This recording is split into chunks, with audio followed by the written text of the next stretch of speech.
Those are volcanic activity over the millions of years, showing how the layers of the earth. But some of those are the trails that you take to get to the top.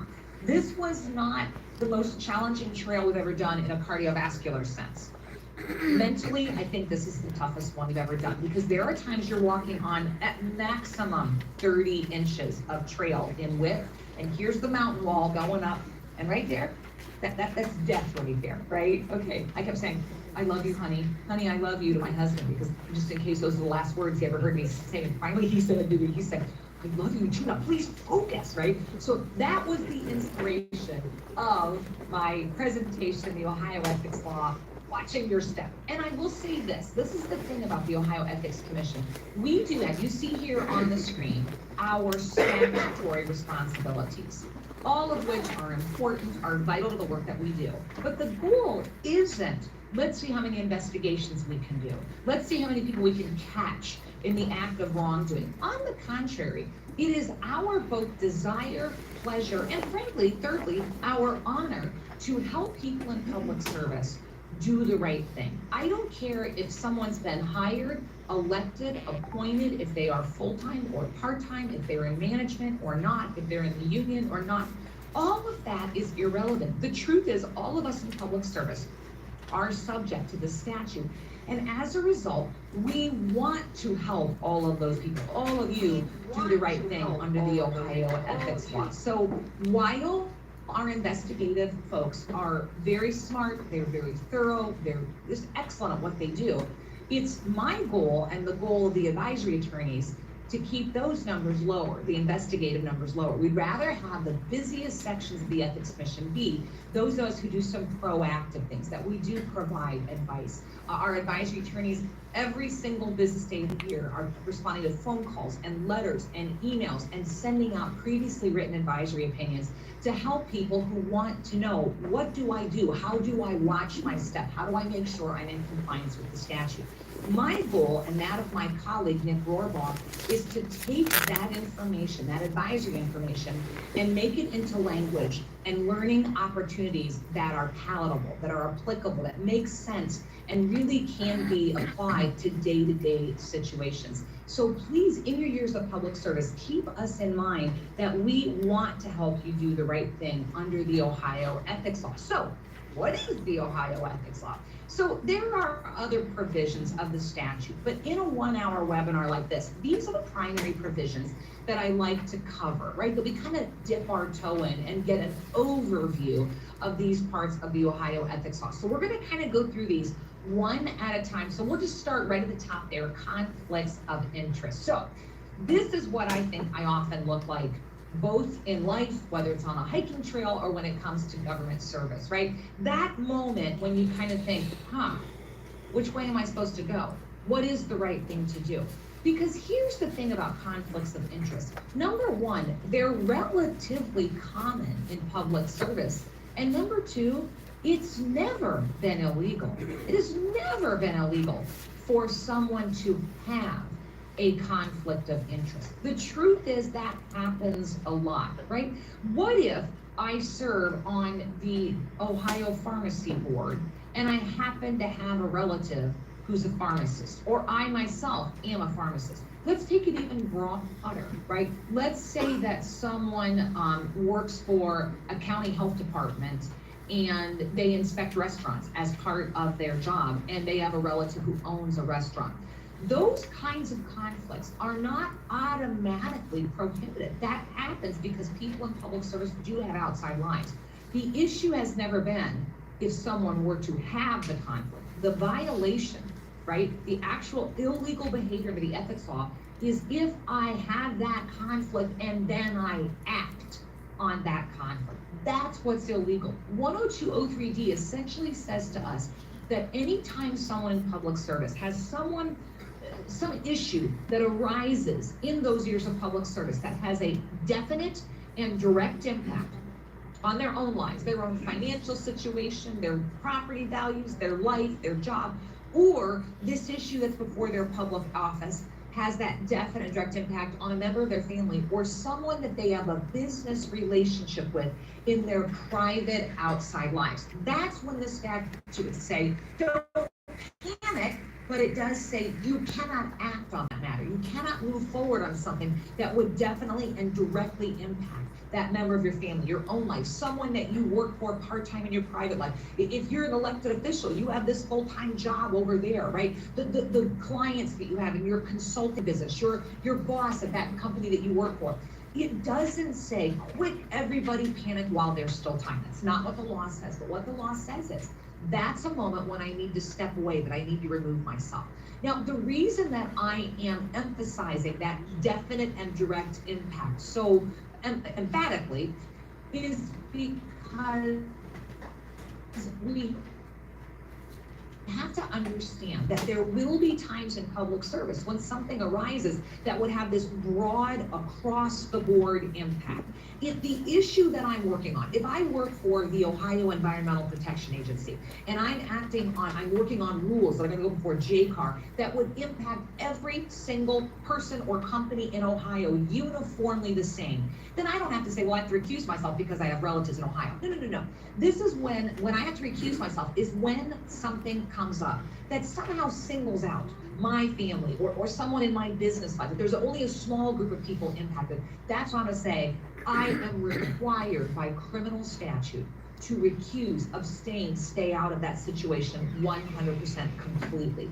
Here's just a few examples that you can think of for some of these. I had to get this one in, right, for all those graduating this year from various things. Let's say that this person is the person that normally books that city space for people to have parties, whether it's, a graduation, a wedding, grandma's 100th birthday party, etc. If we were to say, okay, for everybody else, the price is this. For my family, the price is a lot more generous. I know you might think, really, the Ethics Commission would think about things like that? The idea is anytime someone is using or frankly abusing their public position for some unfair benefit, advantage, get them out of trouble for themselves, their families, their business associates, that's where the ethics law could be implicated. Look at this one. This was a true story. It did not happen in Ohio. I have a group of counterparts and colleagues from across the United States that I keep in touch with, and we share stories. This one actually happened in the state of Hawaii. This was an investigation that the Hawaii Ethics Commission took up. I think this example is a really interesting one because it was not a case of somebody arising from their bed that morning thinking, oh, how could I abuse my job, my state job today to get more clients in my private business? That's not really how it happened. This was a state employee who showed up to conduct the normal inspection that he always does on behalf of his state agency. And the person from the business that he's with happens to mention, hey, let me know if you hear of any property that's available. Our company wants to build a second assisted living facility. I imagine property is harder to come by when you live on an island. This gentleman didn't foresee that, this state employee, but right away his brain kicked in and he says, hey, have I ever mentioned that I am a licensed real estate broker in my private life? And by the end of their meeting, they've exchanged information, they've set up meetings, and now as part of his state job doing his state duties on state time, he has secured new business opportunities for his private life. Even if that occurred in a way that he did not foresee, he is not allowed to use his public job to advance his private business interests. That was a violation of the law. This example is one that we hear of fairly often, that someone will say, well, yes, I voted on this matter, but yes, it impacted me directly, but I promise you, I behaved in an objective fashion. I promise you that I remained very unbiased in my decision making. The truth is, the law does not allow for that. There is no, hey, as long as you believe that you can behave objectively, why don't you go ahead? No, the 10203D would say, no, I am required by state law. I am mandated under criminal statute to recuse myself anytime something arises in my years of public service, which it very likely will, not to panic and say, oh no, I have to quit my job or recuse just because somebody in my life has this issue. It's when someone in my family, my outside business interest, or my own life would be definitely and directly impacted, that I am required to not just watch my step like on a trail where you get a twisted ankle, that would be a bummer, or in the case of New Mexico, fall off the edge of the cliff, right? It would also, under the ethics law, be a matter of recusing in every way, shape, or form. On this slide, you see just some examples. I should add a bullet point that says, or any other action. When that moment arises that someone in your life, your business associate, your family member, or your own life would be definitely directly impacted by something going on, let someone know. Talk to a supervisor, talk to the legal counsel for your office, and then stay out of every aspect, not just the final signing off on, if you're elected voting. I'm not even gonna have a hallway conversation. I'm not gonna advocate, lobby for, recommend, nothing, absolutely nothing will I do to help bring that to fruition when someone in my life or my own life would be directly impacted. I know it's a lot to take into the conflict world all at once, but before we do our first set of polling questions, let me quickly mention 10204A, the representation part of the ethics law.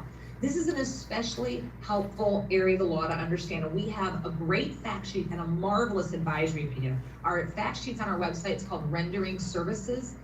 The advisory opinion is 2007-03, a great one to look at on our website as well. For anybody that, in addition to your public job or public office, that you also have clients in your own life. You work for this business, you own a business, you do consulting, and you have paying clients in your private life. This is the part of the law that tells us that we can never represent a paying client, communicate on behalf of, appear on their behalf at a hearing, at a briefing, submit paperwork, drawings, applications, make phone calls on their behalf. We can never represent a paying client from our private lives before our own public entity. This is an area of the ethics law where recusal doesn't solve the problem. So for example, I use a lot the example of, let's say that I work for the county engineer's office and I have an engineering consulting business in my private life. We understand how that can happen, right? That's my area of expertise, my education, my background, my passion. But this is the part of the law, 10204A, that would absolutely prohibit me from preparing that paperwork, those drawings, those permit applications, etc., on behalf of my private client and my outside life, and then have them be submitted before my public job. Even if I were to say, hey, once we've submitted that paperwork on behalf of my client and then before my public entity, I promise you, Ethics Commission, I'll recuse myself. That is not sufficient. This is the statute that says I cannot represent before my own public entity. If I represent them before another public entity, there's just a simple form we require that you fill out on our website and submit it with the agency you work for, the agency you will represent before, and a copy with the Ethics Commission, just to ensure full transparency. Okay, I know that's really quick, but let's jump in now to our polling. This both solidifies the concepts we've been talking about, and I admit it does track attendance, which is good for you as well, that I can give you credit for attending it. All right, let's look at our first one. Okay, so this is one where someone says, all right, hey, this is Susan, you're really involved in the county with environmental issues, with public health issues. Was there any chance that you would consider being appointed to the County Board of Health? And I think to myself, oh my gosh, that would be fascinating. But you know, my son does own this business that's regulated by the board. So, what should I do? So the question on the table here is simply one of, would it even be okay for me to be appointed to that board, knowing that my son's business will be regulated? Okay, what's everybody think? All right, I've launched the polls. It's a simple yes or no. Everybody vote while I take a sip of tea. All right, make sure you vote. This does count toward your attendance record. So I'm gonna close the polls in 3, 2, 1, and let's close. Okay, so 61% of you said, yeah, I think that's okay. Isn't that okay? That actually is accurate. Where those of you that were a little more cautious, I appreciate that, because while it would be okay in that scenario for that person to be appointed to the board, she or he would definitely have to recuse when something impacting that son's business, right? Some licensing issue, some investigation, something, renewal of something, that's what that person would absolutely have to recuse. All right, how about this one? Okay, so we've got a high school teacher. Let's say I'm a high school teacher, and I am the person in charge of the spring musical. And let's say we're doing Oklahoma this year, and I say to my 4 leads, who are the 4 leads? It's Curly, Lori, Ado Annie, and I can't remember Ado Annie's boyfriend's name. Those are the 4 leads, let's call it. And I say, hey, if you get the lead roles, everybody, you have to take private dance lessons with me at my studio. So the question on the table here is, would that be okay if that teacher requires those private dance lessons at my studio? I've opened the polls, everybody vote. That's a no-brainer. I can tell people more confident in the answer on this one. People are voting really fast. We're gonna close those polls in 3, 2, 1. Yeah, 90% of you said, no. Okay, and I know you might be thinking, does that really happen that often? The analogy here that does happen a lot that we get the question about is, could teachers provide paid private tutoring? Now that, you can understand how that would come more very often. And that is not prohibited. What would be prohibited if A, the teacher mandates it, right? If you want an A in my class, you have to take private. Obviously that would be illegal. They can't do it during the school day, during their contracted hours, and they cannot advertise it, right? If it's a matter of a parent seeks out that teacher, that's okay, but they can't advertise it to the parents or the students, and they can't do it during the normal school hours, and they certainly can't mandate it. All right, I think this is our last one for this one. This is based on an actual advisory opinion that we responded to. Okay, so this one was based on an advisory request that we got from City Council in the city of Athens. Is Athens a city or a village? It doesn't matter. I'm saying city, but if it's a village, please forgive me, everybody. Okay, some of you may know that Ohio University, which is located in Athens, is the largest employer in Athens. If you're a Bobcat, go Bobcats, okay? So the question here that happens a lot is, okay, since OU is the largest employer in Athens, it's not uncommon that people who run for that city council might be working for, somehow affiliated with the university. It's the largest employer there. So the question on the table is, let's say that I am that city council member and I work for the university right here in Athens, and something comes up before city council that I'm supposed to vote on normally that impacts the university. The question here is, in that scenario, can I vote? Yes or no? What do you think?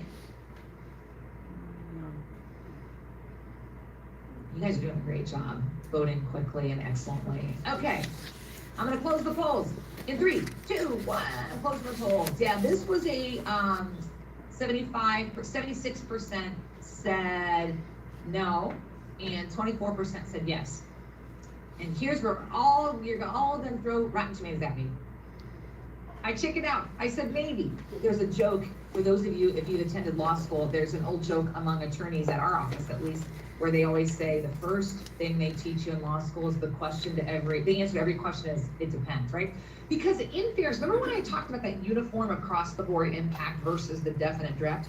That's something to ponder in a case like that. So what we said in that advisory opinion to Ohio University, by the way, nobody at OU did anything wrong. This is exactly what you're supposed to do. They came to us and said, what should we do? Which is exactly what we want. And in that advisory opinion, what we said was, if there's something that comes up that has that uniform across the board impact, that impacts everybody the same, including your employer, taxes, water, sewer rates, that impacts everybody the same, yes, you can vote. If there's something specific to the university, a public contract, a permit just at university, they're being inspected, etc., then they would recuse. That is not a way to say, hey, let's make everything unclear. No, it's a way for the ethics commission to be able to say, we will look at every situation uniquely with the individual nuances so we can give you the best possible answers when questions do arise in your years of public service. Hey, okay, great job everybody on that area of the ethics law. We are gonna move on now. If you do have questions, by the way, I will give you our contact information at the end of the webinar, and you're welcome to follow up with us. But we are gonna move on to the next area of the ethics law, the gift statute. I will tell you, this is an area of the ethics law where we saw a reduction of questions, at least in my world, in the speeches and webinars during the pandemic, especially during the lockdown phase, because a lot of the things that normally generate gift questions were not occurring. People were not interacting with their vendors face to face as much. People were not going to sporting events or Broadway shows or out to fancy dinners, especially, as I said, during that lockdown phase. Because this has resurrected to some degree all of those activities, I do want to spend a little time on this area of the Ohio ethics law. One of the very common questions I get about this area of the ethics law is this one. What's the dollar amount, Susan? Is it 5? Is it 10? Is it 50? Is it 20? Right? How do I know what I can or can't do under this part of the Ohio ethics law? So I will tell you first off, there is not a dollar amount in 102.03e.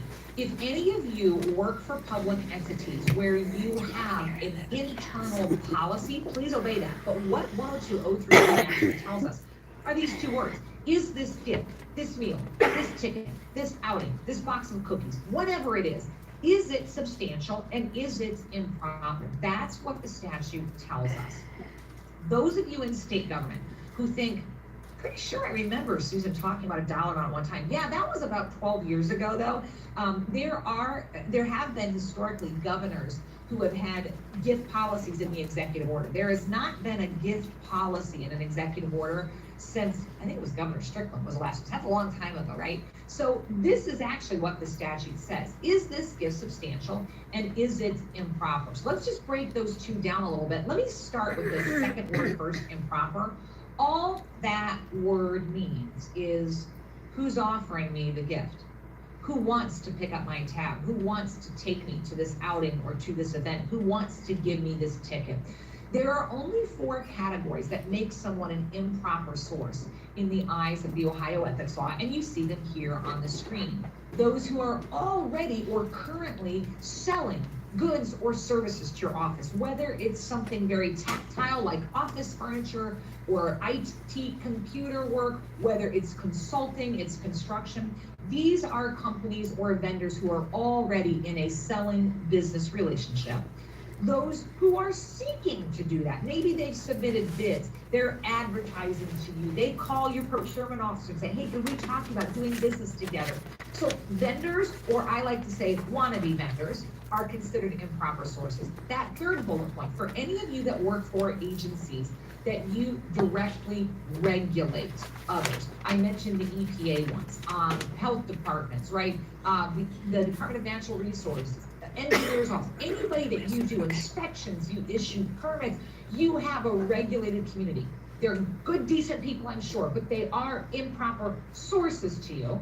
And that last category is someone who has a vested interest in some matter, case, proceeding, issue, whatever, pending before your public entity. Maybe this is a citizen group that is commenting on rules before JCAR. Maybe this is somebody like, I really want to build my underwater basket weaving business in your community, but I can't do so unless the zoning board approves my rezoning request. I'm not doing business there yet. I'm not regulated by them, but I do have a vested or specific interest in some decision that's going to come out of that public body. That makes me not an improper person. It doesn't mean we assume all the people you see on the screen have somehow improper motives, but it does mean that all these people, vendors, wannabe vendors, the regulated community, people with vested interest before your public entity, it does mean that they would be improper sources of gifts that we call substantial, right? The other half of this two-part equation. It is only illegal, a crime, to accept that gift as someone in public service if both halves of this equation have been met. The gift is from an improper source, those people we just talked about, and what it is this improper source is offering or giving to me is substantial. Both halves of this equation must be met. To be fair, not every gift is substantial in the eyes of the ethics law. If any of you have ever received anything in this category, right? The bagel and a cup of coffee, a coffee mug with somebody's logo on it, pens or pencils, the tin of cookies or popcorn, those kind of trinkety, promotional, or very modest food items, nominal, de minimis, not substantial, not illegal. The Ethics Commission does not open full-blown criminal investigations because someone one time gave you a coffee mug, right? That's not what we're talking about in the eyes of the Ohio ethics law. When we talk about gifts that are substantial, that truly did generate a full-blown criminal investigation, examples of those types of things of value probably look more in your head and mine like this one, right? This is not an all-inclusive list.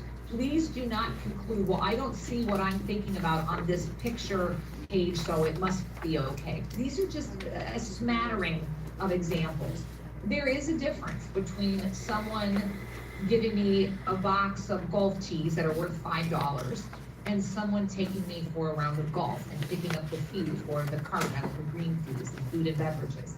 There's a difference between someone taking me out to lunch one time and picking up my tab at, I don't know, Tim Hortons or Bob Evans or a local deli and taking me out to dinner at a very expensive steakhouse. We know that, you know that. We expect people in public service to respond accordingly.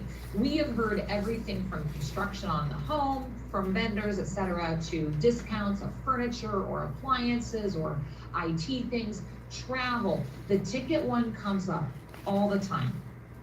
People always want to somehow make tickets okay. But our vendor has tickets left over that they can't use.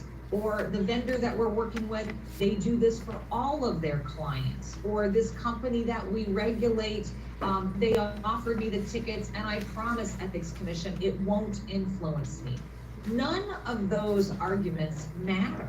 All that matters is what 10203E forbids, and that's that we solicit or accept anything that's substantial and improper. Whether or not it influences us is irrelevant. Now, certainly we don't want people to get involved in a bribery situation, but that's a different part of the code. All we see here is not, did it influence them? All that we need to see is, did they accept or did they ask for this thing of value that was substantial, worth more than those trinket little things that we talked about? Was it substantial and was it from an improper source? If we say yes and yes, that's illegal. Whether or not it influenced you doesn't become relevant here. We've got this case open now. I will tell you, I think this is an area of the ethics law where it shouldn't be that hard to watch our step. To use our double entendre, this is an area of the law, it shouldn't be that easy to twist your ankle, right? Just say no. I like to quote Nancy Reagan and say, channel your inner Nancy Reagan and just say no. This is common in the private sector. I grant you, people that are out there in the private sector that are taking, tickets to games or being wined and dined, that's the private sector. The ethics law doesn't really apply in the same way. For those of us in public service, we cannot ask or accept. Now, here is one area of the ethics law, though, that the private sector does have some culpability, and here's how that works. Not if they're giving tickets or wining and dining other private sector people. When the private sector party, that company that you regulate, the company that's selling things, if they promise, offer, or give those substantial things of value to a public employer, public official, they also can be investigated and found guilty. That is a two-way street in the state of Ohio. I would just say to you, stay far away from this. Don't take those things. It's not worth it at the end of the day. I'm going to argue, no matter what gift it is, no matter what it is that you would enjoy, luxury box tickets to the Blue Jackets, or an OSU, playoff game, or tickets to see Hamilton. That sounds very fun to me too, I grant you, but I'm going to argue not at the risk of being charged or potentially found guilty for crime. It's not worth it. The work you do is too important. Don't let these gifts mess you up. You guys ready for our next round of polling? Everybody ready? All right, grab your mouse. Let's go for it. All right, this one was based on an advisory opinion. So here's the question on hand. Some of you may be familiar with that we have at least two that I can think of veterans homes, facilities run by the state of Ohio. One is in Georgetown, which I think is in Darke County, and the other is in Sandusky. Let's just say the truth that there are employees there who are so wonderful that residents there, people that have gone to live the remaining of their, I like to call them their wisdom years, in a facility that should give dignity and gratitude and honor and compassion, in addition to good medical care, to those folks who have served our country so honorably. It's not uncommon that some of those employees there, those state employees, could become close to some of those residents. We get that. That's wonderful. What an honor and a privilege for them, in addition to being hard work, I have no doubt. So the question on the table here with this advisory opinion was, could one of those residents say, I'd really like this state employee to be the executor or a beneficiary? So the yes or no question is, can that state employee become legally the executor or beneficiary of that veteran home resident's will or estate? All right, I've launched the polls. Everybody's voting. Good job.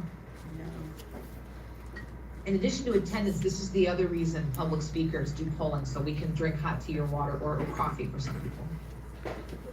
All right, everybody, closing the polls in 3, 2, 1. Boom. All right, this was also a 75%, 25% split. 75% of you got this one correct, that no, they can't.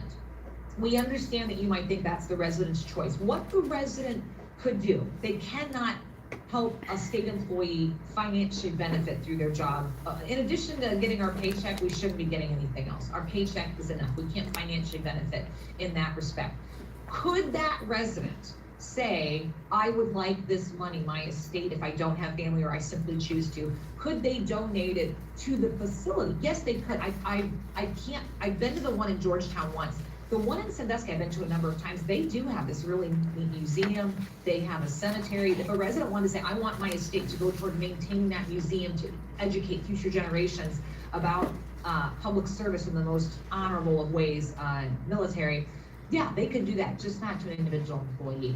If you need that advisory opinion, everybody, that was, which one was that one? That was 86-003, if anybody wants to look at that one. What about this one? So here's the situation here. So let's say you're a city employee and you've been the one kind of overseeing this construction of this retail in your community.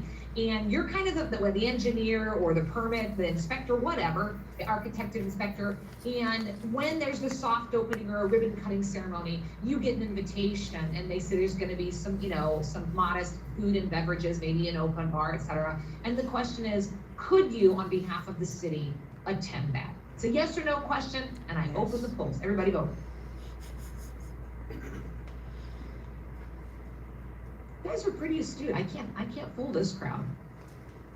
All right, I'm gonna close the polls in 3, 2, 1. Yep, 93% of you got this one right. I thought I'd get more people being very scared saying no. The truth is they can. This was an advice opinion that we wrote. I was the third one we did in the year 2020, so it wasn't that long ago. That we said, yes, that's fine. If you're there representing the city, that is certainly fine. Even if there's modest food and beverages, you certainly could attend that. All right. I think this is my last one for yes. All right, so here's the question on the table. Let's say that I work for Bowling Green State University. If you're a Falcon, go Freddie and Frida, okay?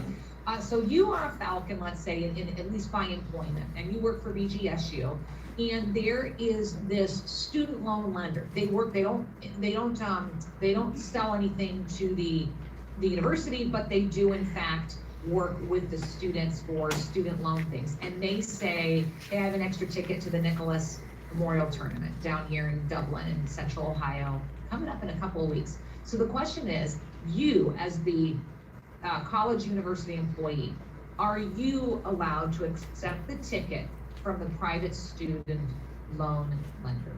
Yes or no? All right. Looks like most people have voted in 3, 2, 1. I'm closing that poll. Yeah, 91% of you. Again, this is 91%. That was great. I thought I could get more of you on this one. Because I try to throw you a little bit because I mentioned they aren't doing business with the university. I grant you, they do business with the students. But do they not have a vested interest in access to those students? They have absolute vested interest in how that university allows them access. So that would be one. They are still an improper source to those employees. Hey, before I wrap up this whole gift area, let me just real quickly mention 29, 21, 43. It's not in the gift section, but I think it's still a great grouping or a segue. I mentioned this during the veteran home one as well, that we are not allowed to somehow financially benefit from our job other than our normal paycheck, our normal benefits, our pension someday. That will be your reality one day. This is the part of the law that says no one is allowed to augment our salaries. So that's partly why that veteran home one, this part of the law is referenced in that advisory opinion, that I'm not allowed to like somehow get a bump in my paycheck or get a bonus or get a tip or gratuity. This comes up in ways that are not, they don't seem nefarious, like the veteran home, the resident wanting to, bless someone where they work. The answer was no. The answer would also be no if something along the lines of, this has happened to me, that someone says, hey, Susan, thank you so much for doing this speech for our conference. We know you don't normally do a lot of speeches on Saturdays or at 7 o'clock at night. Do we need to write you like a speaker's check or a speaker's fee? This is the part of the law that would just say, hey, Susan, tell them no, thank you. But I say, no, I'm already paid to do speeches about the Ohio ethics law. I can't let you augment that salary, supplement my compensation. If you ever have questions on that or anything we've talked about so far, please, again, see my contact information or check out our website, which I will give you at the end of this. If I have time, I know a few people have submitted questions.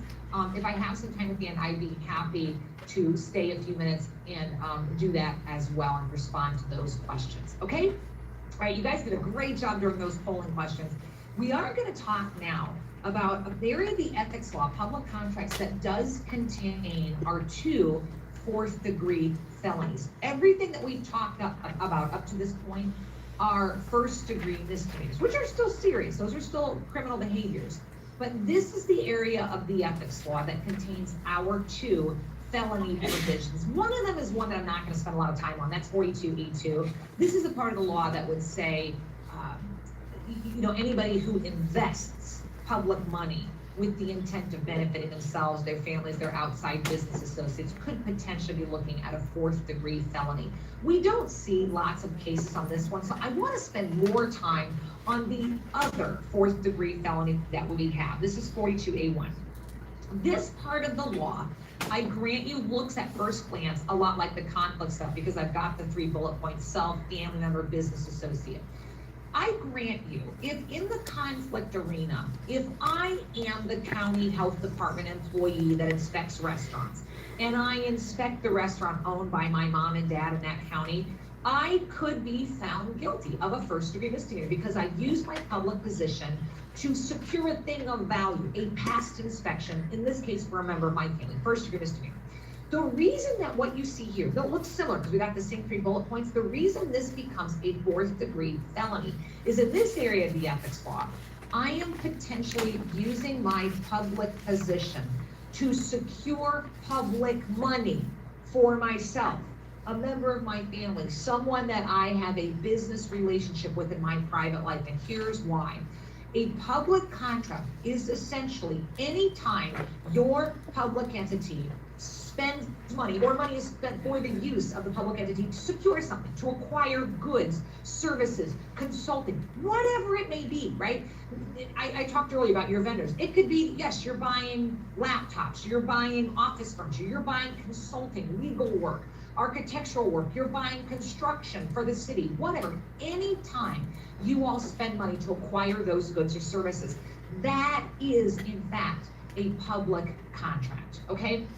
So let's say, okay, I'll use the example of the Ethics Commission right now. So the Ethics Commission, we are going to be purchasing some new laptops. The laptop that I'm using for this webinar, this was assigned to me 17 years ago when I joined the Ohio Ethics Commission. Hey, it's been a faithful my little Bertha here has been very faithful all these years, but I think Bertha's gonna be retired and I'm going to get a new laptop. So the Ethics Commission, let's say we're looking at laptops. And I think to myself, well, my sister actually sells laptops. She's got this IT company. I think the Ethics Commission should ponder my sister's company, or that my sister should throw her hat in the ring to be considered for this IT sales opportunity to the Ohio Ethics Commission. Now, if we were doing polling right now, which we're not, don't worry. If we were doing polling right now, I might ask you, so would my sister even be allowed to pursue that content? And knowing how insightful this group is, I'm guessing you would almost unanimously say yes.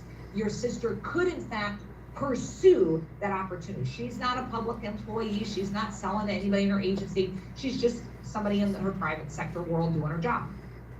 That is an accurate statement. What is prohibited here, what is the potential felony for, is if I, the person working or serving in any capacity, hired, elected, or appointed in that office, that I somehow help her get that public contract, that I recommend, I advocate for, I hand deliver the bid spec response, I'm mentioning her, I'm stopping by the procurement officer's desk to say, hey, my sister's a good gal. Do you have any questions about my sister? Can I sit in on reviewing the other bids? Can I advocate and lobby behind the scenes? Any of those things and anything else, hallway conversations recommending my sister are equally prohibited under this part of the Ohio Ethics Law. So certainly, I could never secure that contract for myself. I would never do it for a family member. I would not do it for someone that I have a business relationship with in my private life. Let's say that your city is looking to secure construction work for city projects, and you think to yourself, yeah, I work part-time for this construction company. Could my boss pursue it? He can pursue it, he or she can pursue it, but I cannot be involved, right? If I am a potential subcontractor, right? Let's say that I work for a county, and that county is going after some big construction company. We are building a new county building for, I don't know, the County Department of Job and Family Services. It's a big project. And we are thinking of securing the services of this construction company. If I am even a subcontractor for that company, I do HVAC work in my private life, and I know full well that I'll be part of that contract, I have to recuse myself, even if I'm not the primary contractor, I'm the subcontractor. All of these are areas where recusal is not just recommended, it is statutorily mandated under the Ohio Ethics Law. So let's look at a few of our examples here. This one might seem simple. I got this example from, I think this might have been my friend in Nebraska might have told me this story, their ethics commission, I think, that this was one of the state had built this new building. There was this ribbon cutting ceremony, the governor's gonna be there, and they said, let's get a catering company to do like, you know, finger foods or some, you know, macarons or macarons, whatever the situation is. That's okay if that's an appropriate expenditure of public money. But this is where one of the state employees that was helping to coordinate and produce that event made sure her own sister got that catering contract. And that would definitely be an issue in the ethics law here as well. This case here you're looking at here, I think this is an interesting one because this one happened at the University of Connecticut. A friend of mine in that ethics commission told me about this story. That I like this one because it's not just something very palpable or tangible, tactile, like a cookie or construction work. A grant's kind of nebulous, can't really touch it in the same way. But even that is a public contract. This person was not allowed to secure that in this case for her husband. This would be a potential 4th degree felony in the state of Ohio. This one goes to the part of the public contract statute that people often call it profit or occupying a position of profit is kind of the legal term, that I have somehow profited from a public contract that I helped to bring into reality. In this case, let's say it's a public job, that I helped to create the job, right? I'm coming up with the job description and the salary, etc.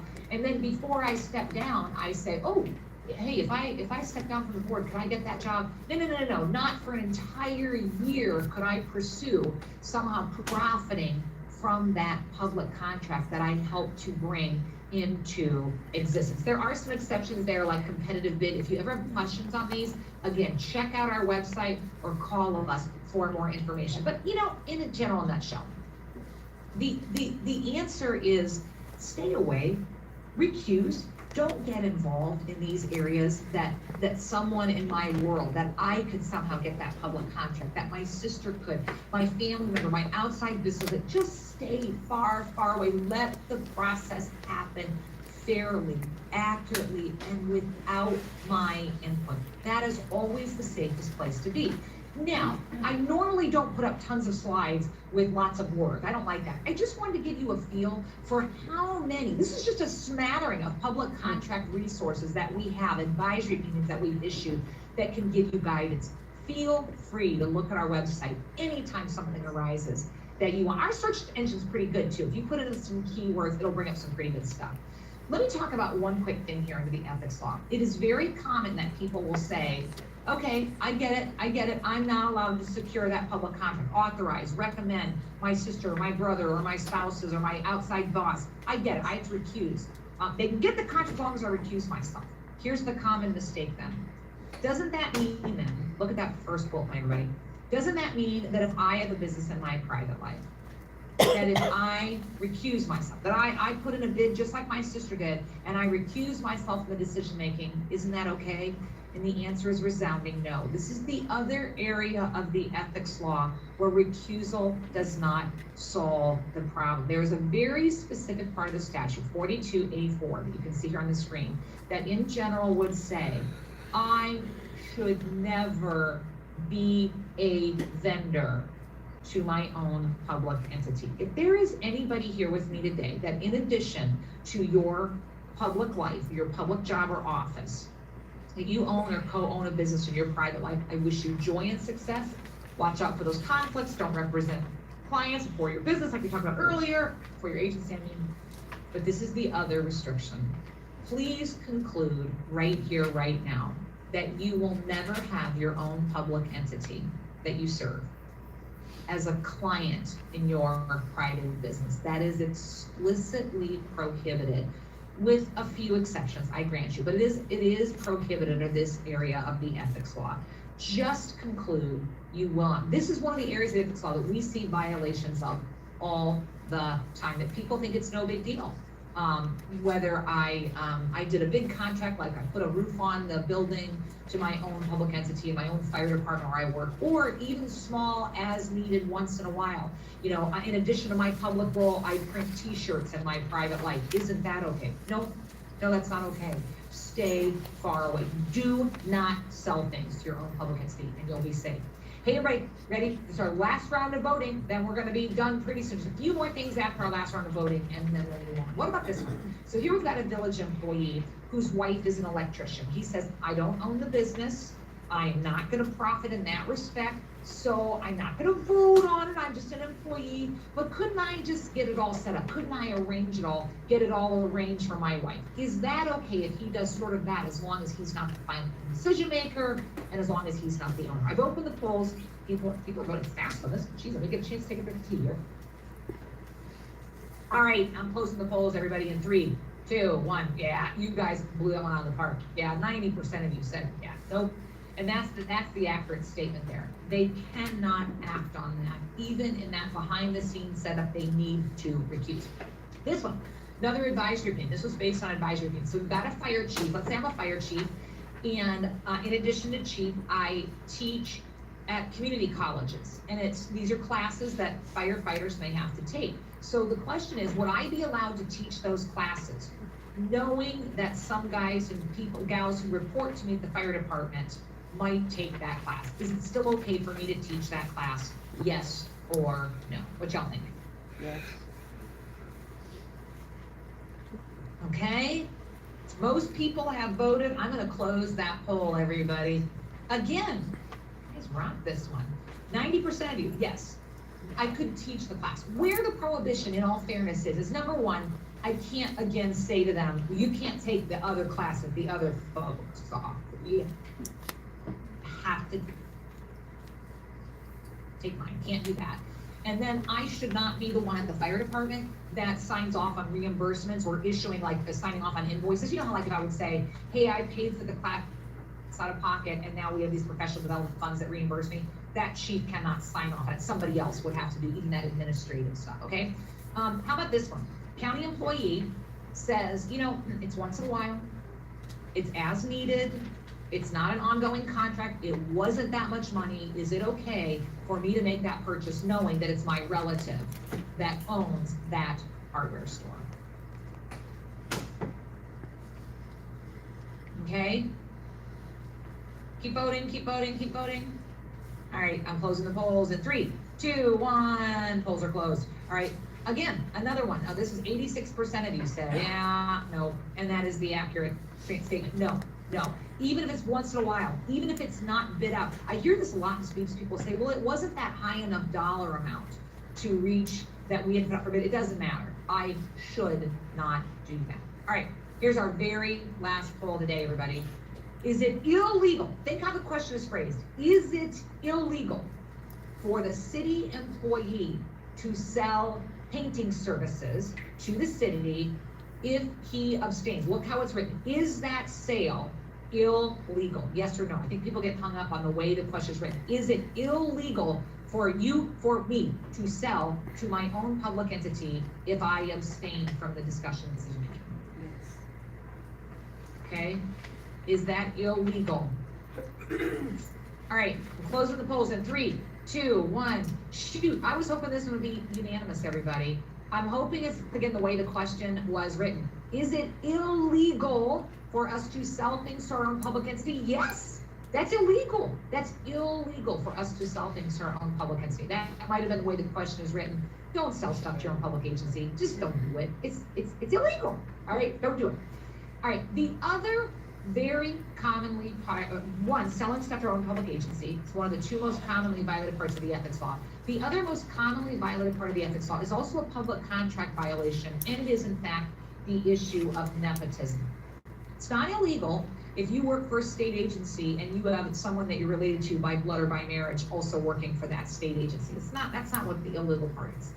What's illegal is if someone who is already in public service does not recuse or abstain when their family member is going after some public job. Now, as we talk about this, I will give you the definition of family. All of these folks are your family. I don't care where they live. I don't care if they're financially dependent on you. I don't care if you've never looked at them. I don't care if you haven't talked to your step parent in 12 years, right? Which I hope that's not the case. But if you see them on the screen, they're your family. Please, please, please recuse yourself if they're going after a public job in every aspect, not just, you don't interview them, don't do that, but don't hand deliver their resume. Don't stop by HR office talking about your loved one. Don't go to the supervisor. Don't be their character reference. Don't make calls on their behalf. Don't review the other resumes. Don't score things. Stay out of this 100%.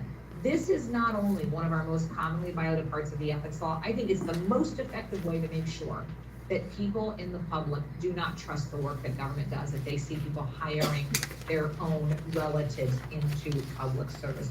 Please stay out of this. Not only is this a way to lose trust with the public, not only is it illegal, it is, first of all, one of those 4th-degree felonies, securing a public contract for a member of our family, 4th-degree felony, and it is one of those parts of the law that if I'm found guilty, if I hire my sister to come work for me at the Ethics Commission and I'm found guilty, not only could I be found guilty of a felony, when that happens, my sister loses her job anyway. So it's a lose-lose-lose situation. I'm a convicted felon, my sister loses her job, the public loses faith in what we do. If you ever do have questions on that part of the law in particular, since it's a commonly violated one, do go to our website, type in nepotism. You're gonna get some awesome advisory opinions and some really good resources. I have a more technical fact sheet. I have an FAQ and very easy to understand language, all kinds of stuff. I do that in e-course to help people do the right thing under that area of the ethics law. This is our very last part of the ethics law, everybody. And then if you wanna hang out with me afterwards, I'll answer a few questions. But hang out for this part before you log off, anybody. So post-employment, this is the part of the ethics law I want you to be aware of. If you retire, if you quit your job someday, when you leave your public employer, and what I mean by that, if you're a state employee, I don't just mean that you leave one state agency to go to another one. If you actually sever ties with the state of Ohio, if you're a city employee, not just if you job hop within that city government, you actually sever ties with that city government, that county government, etc. This is, for most of us, a 1-year cooling off period that says in that first year after you leave, you can't, again, represent, right, your new boss, your new employer, all those things I talk about representing, appearing at briefings, hearings, writing plans, calling people. You can't represent your new job before any public agency, for most of us, for 1 year, if you're gonna be discussing or writing about something that you were involved in, that you participated in, right? So the idea of this part of the law, and again, great resources on our website for this area of the law. On our website, you're gonna find all kinds of things that essentially remind us that the point of this part of the law is we don't want somebody, I leave the Ethics Commission on Friday, let's say today's Friday. And on Monday, I show up at my new job, and I'm right away on the phone or writing emails or showing up at briefings on behalf of my new boss, my new client, my new job, about matters that I had been part of. And I say, hey boss, my former boss, could you change course or direction? Could you hurry along? This would really help out my new employer. This is a way to give the public a fair playing field, regardless of whether or not I'm familiar with that. When that area of your life becomes a reality, do check out our resource on our website so that you can stay in compliance with the ethics law even after you've left. There's only a few categories that get the 2-year restriction: Casino Control Commission, people who work in the solid and hazardous waste fields, and former attorney examiners or commissioners at PUCO. The rest of us, it's a 1-year cooling off period. Now, before you go, be aware when you do sever ties with public service, anything that you had access to that is statutorily confidential remains confidential, right? I still do not discuss it. When I leave the Ethics Commission someday, whenever that is, I will never discuss the confidential investigations that I was familiar with. I cannot discuss it, even if I one day leave or retire. Hey everybody, if you're thinking of watching your step, and I hope you are, both out in the trails of life and in the trails of public service, good things happen when we watch our step. As promised, here's our contact information. I gave you my email address. You don't have to email me. Go to our website. If you want to talk to someone smarter than I am, go for it. You're going to find all kinds of people. That's our general phone number. You can talk to an investigator, an advisory attorney, all kinds of people there that want to help you do the right thing, because good things happen. You can see them at the top of a different mountain in New Mexico here. Good things happen. All right, for everybody who needs to step off, I will email you with your proof of attendance later today. If you're an attorney, everybody, when you get the email with your proof of attending today, click on the link in that email, and that will be the place where you will submit your bar number to me, and I will submit credit for you probably this coming Monday. All right, I'll give you a few days to get all that done. Otherwise, if you need to go, take care. If anybody wants to hang out with me, there were some questions that were submitted that I'm happy to cover. But if everybody else needs to go, have a great weekend. We'll see you soon, okay? All right, so those of you who had questions, so I had one here. It says, I don't have a business, but my wife does. Her business finances are filed with our taxes. Because that business is a law practice, I am a non-lawyer, no inside control or interest in the business. Am I allowed in the course of normal conversation to recommend my wife's practice to coworkers? No, not even then. Even if it's not your business, you're not allowed to recommend a family member's business on your public time. Now, if in their private life somebody finds your wife and they think you're a good person, your wife's a great gal on their own, sure, they can certainly reach out to her, but don't, using public time, public access, don't promote your wife's business. Okay, let's see. What if I do not know your sister was putting in a bid, you already started the process on voting for other bids, and your sister's company is the next to vote for? All right, so in fairness, if you were honestly unaware that your sister was involved, at that last minute when you see it, here's what I'd say: if that really does happen to you, I would say get your legal, and when I say get your legal counsel, I don't mean you have to go hire an attorney. I mean, if you work with the city, that law director. If you're with the state, you can talk to your internal legal counsel or your assistant AG. If you genuinely had acted on things, truly had no idea, what I would say is just make sure you communicate with the legal counsel that represents your agency, because that way they've got your back if we come upon and say, hey, you know what, they did come as completely unaware. If it's like next to vote on, then just don't vote. When you are in a gigantic agency, it's a little harder sometimes to know, because there may be millions of things that come up. In a smaller community, what I would say is be aware. Do whatever you need to do to be aware, so that you don't get in a situation where later on people are like, hey, there were only a few people bidding, why didn't you know? Because we still could come after that person who acted on a matter that impacted their loved ones. Hey, if anybody, I don't see any more questions. If you have more, feel free to reach out to me. It's our great honor to hang out with you guys. On behalf of the Ethics Commission, thank you so much for all that you do.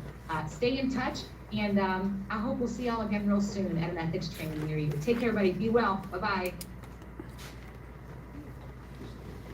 This concludes our ethics training. I want to be sure that all subject board members and employees sign the list that you've concluded this training.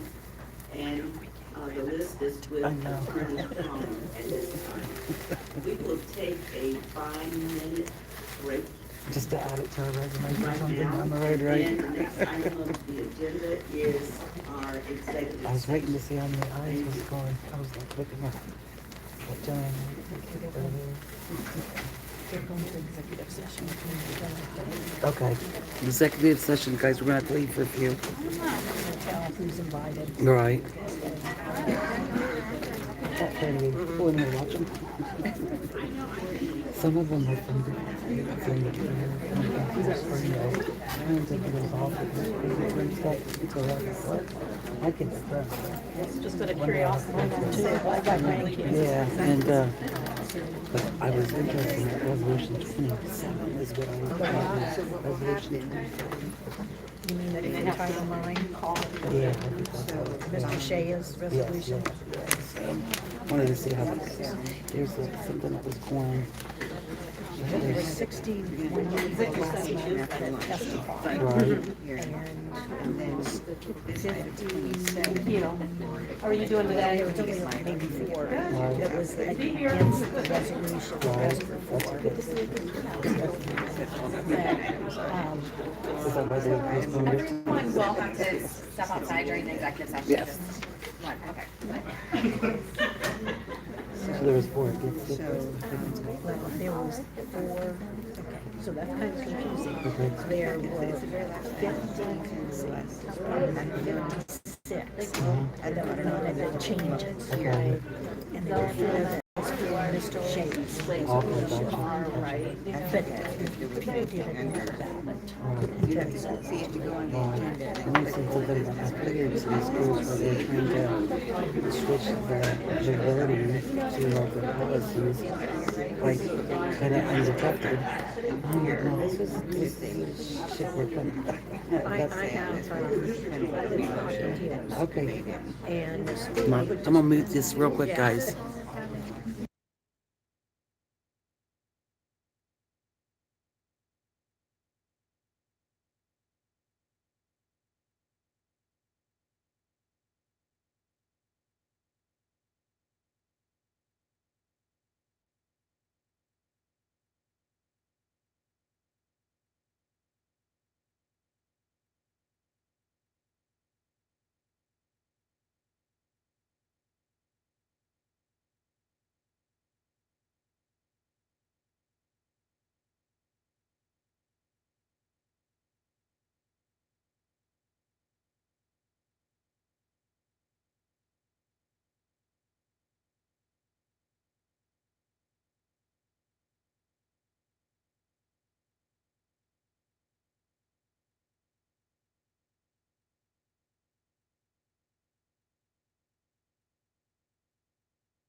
which is, they need to be concerned about teaching the kids to read That's instead right. of listening. That's right. That's right.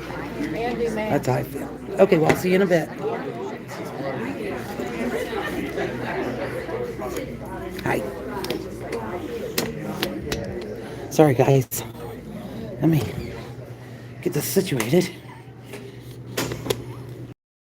Woo. Okay.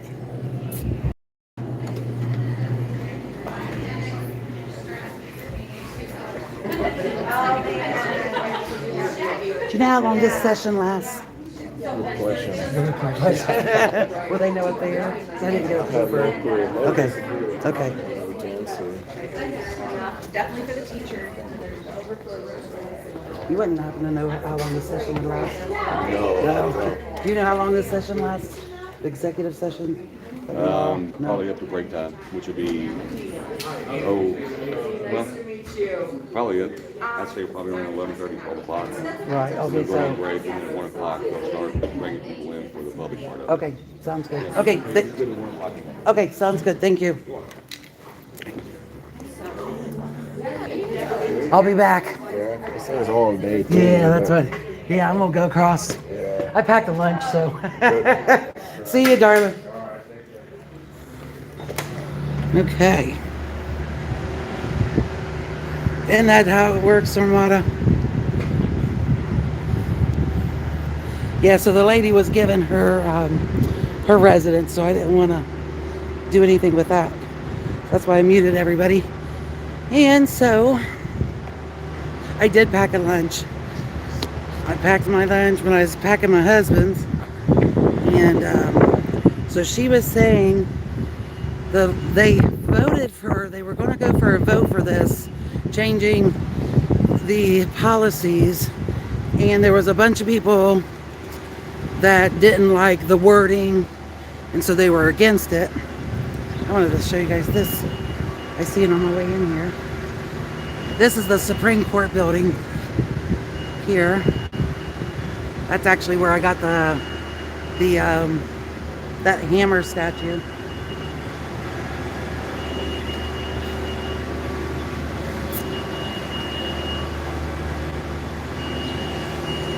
I thought this was pretty neat.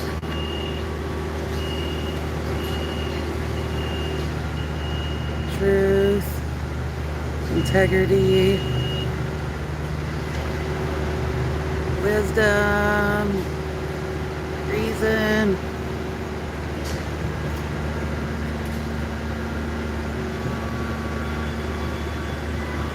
See, justice. I know that's what I say. Equity. Let's see. Good morning, Tyler. Honor, compassion, peace, and honesty.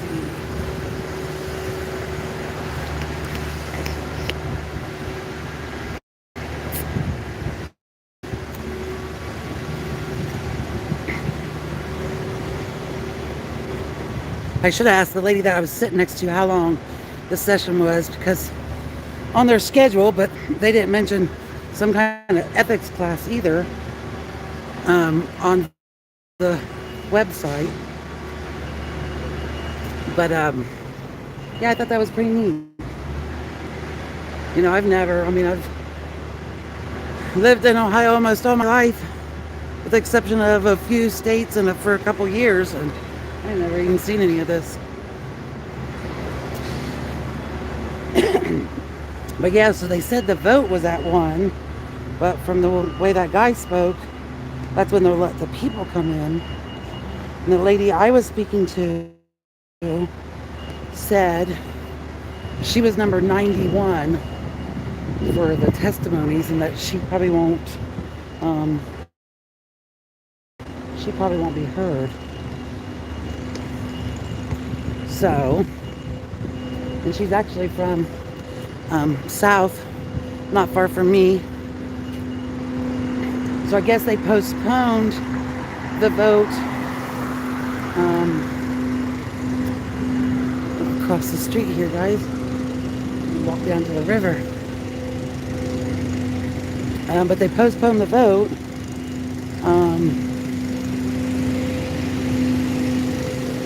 Some wanted to change the wording. Some didn't even know that it was even happening, which is not surprising.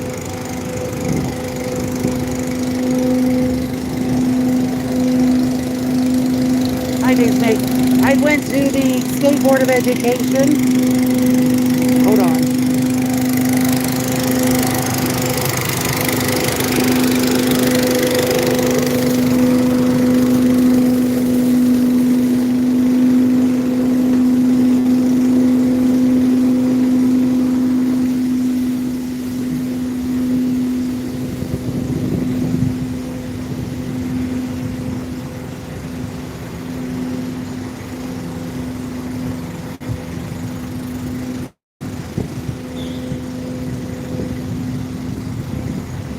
Yeah, G-Pad, I was just trying to, I came across it and I thought, man, I want to know more.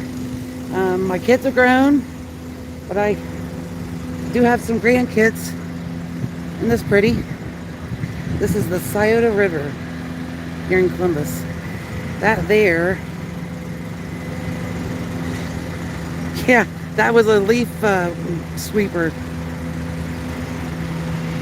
This is our COSI. This is across there.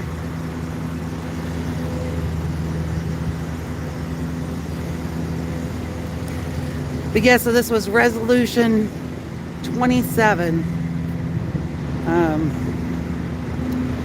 And it is basically changing more verbiage where our kids are concerned. And the author of this bill, his name is Brendan Shea, and he is from, I'm gonna sit down for a minute, guys, so I can talk to y'all. His name is Brendan Shea, and he is from London, Ohio. And hold on, let me get this together.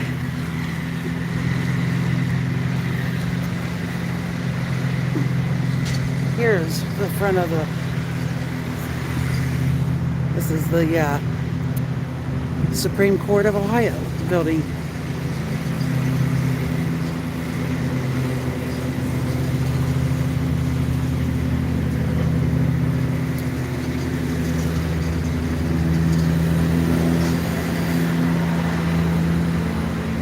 Yeah, Scioto Greenways, Scioto Green Mile.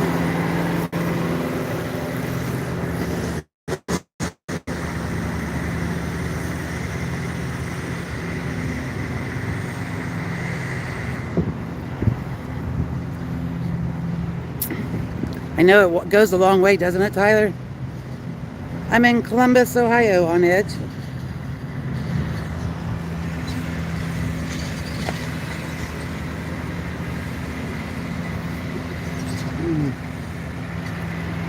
Let's see if I can find a good view. Look at it.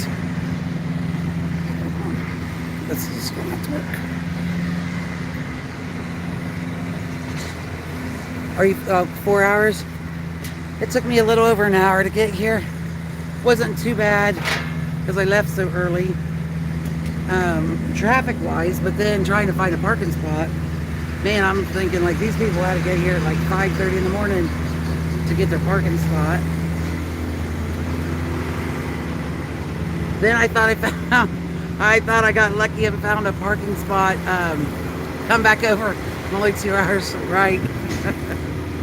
Well, then I found a parking spot and I thought, man, I got lucky. There's no parking meters here. And then, yeah, that was funny because it's what, like considered cashless now, where you have to take the CR code and pay for it over your phone.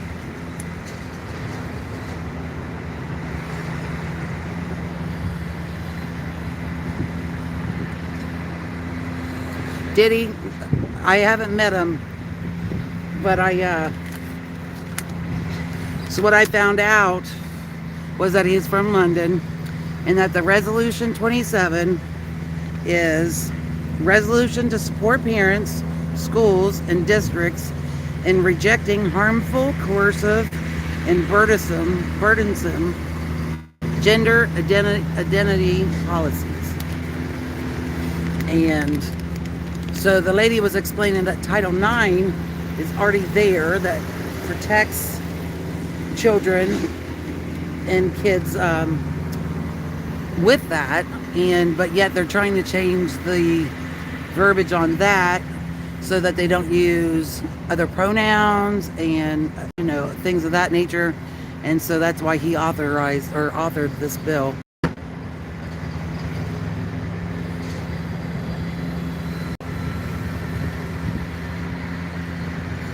So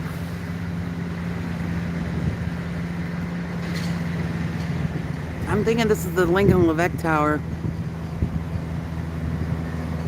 I need to go walking around here for a little bit.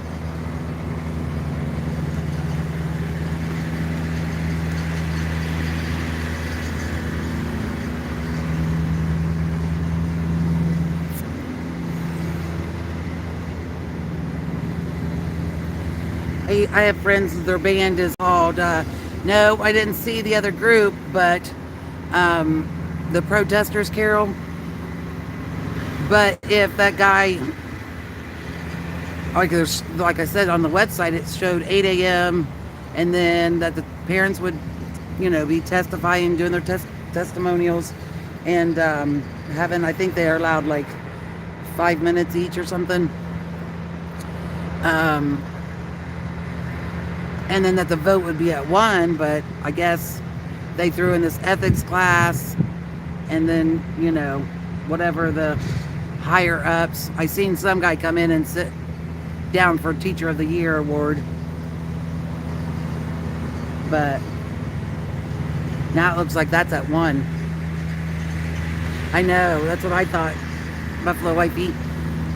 When I was going to Carol's, the part I didn't live was the colors are really starting to change here in Ohio. I know down south, not as much. Yes, we do. We need to save the USA.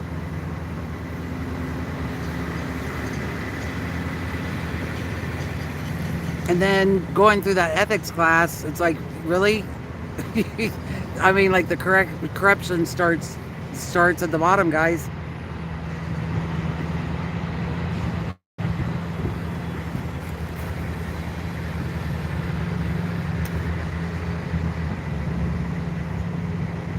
I'm gonna try to pull a map up here on my other phone real quick, guys. Let me see where.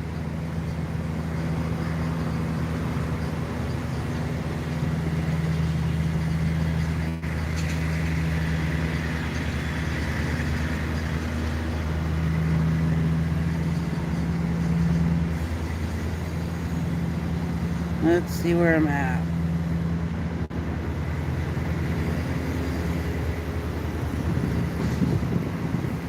Map of site Ohio.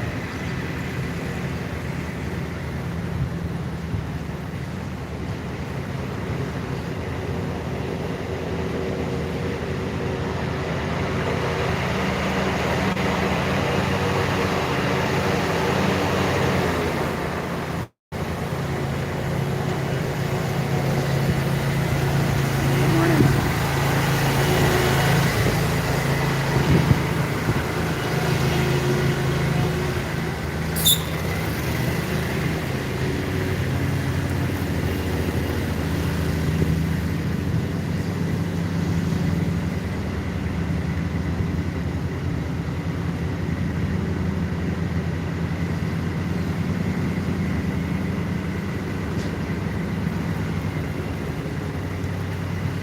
Okay.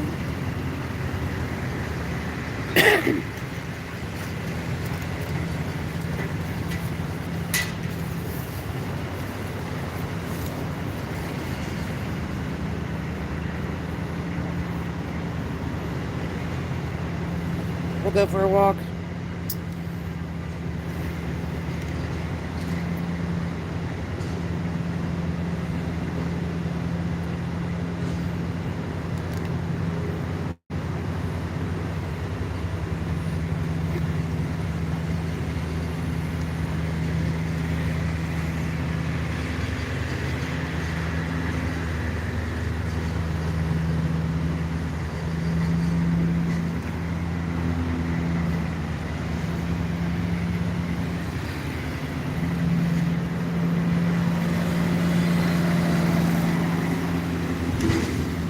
Nope, they definitely are keeping this nice and clean.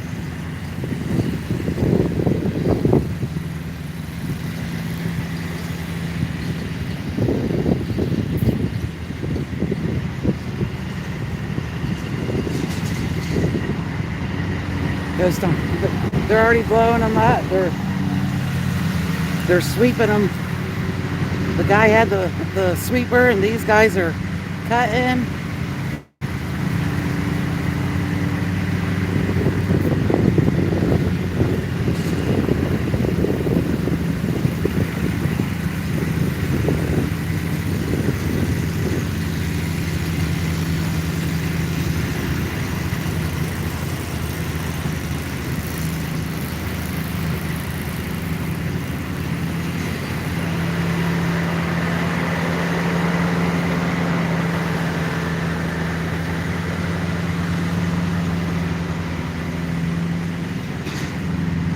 Yeah, you're exactly right on edge.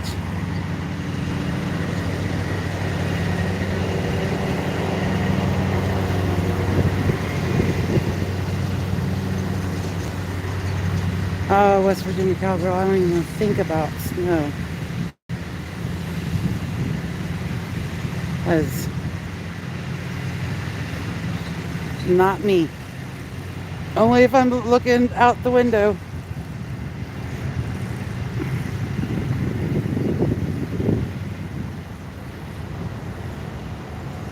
It's a little chilly this morning. Said it's going to get to like 70, but it's supposed to rain this afternoon too.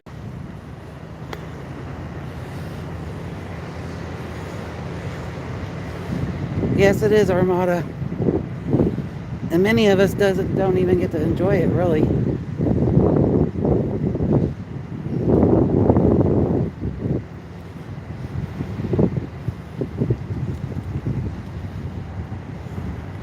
I think that's the Town Street Bridge there.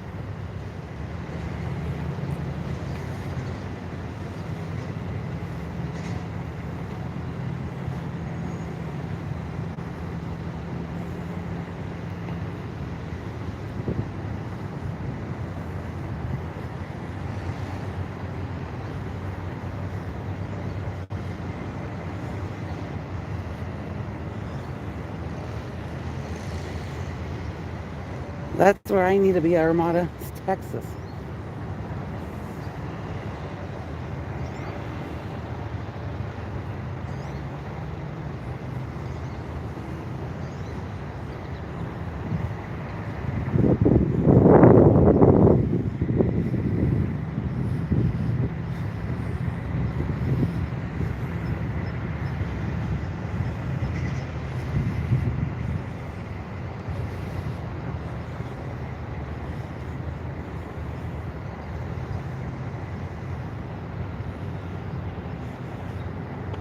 So that's Town Bridge.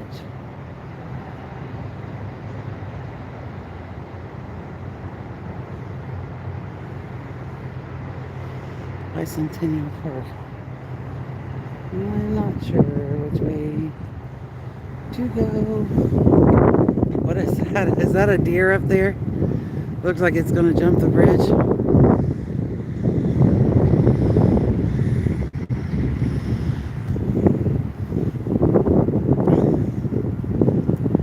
Let's see if I can get a better picture.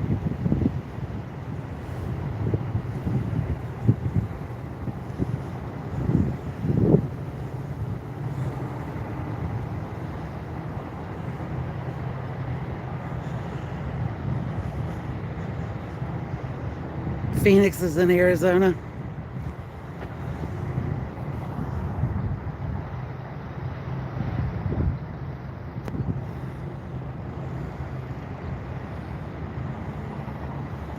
Oh, nice, Armada.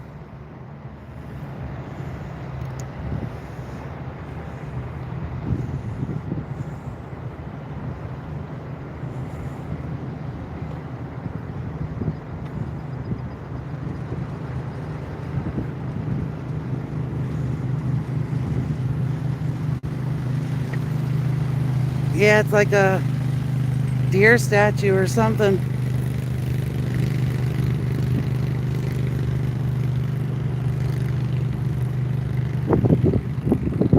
And there are lights here. I see, Tyler. These blue lights on the outside, reflectors.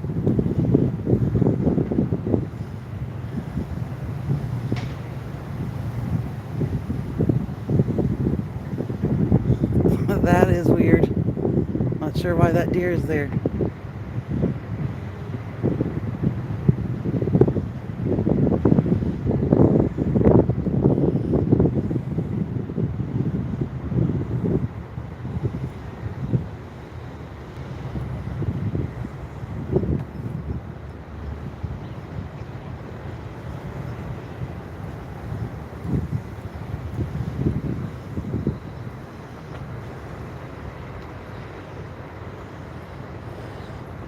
Definitely a deer, but I don't know why it's standing on the bridge.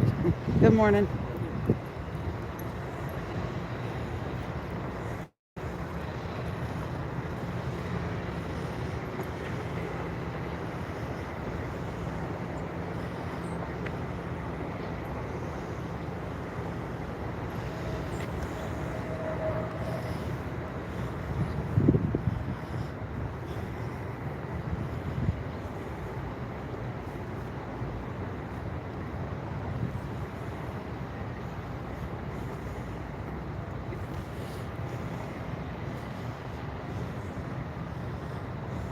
Yeah, that's he. Santa done left him. He's waiting on the bridge. Hello, hello.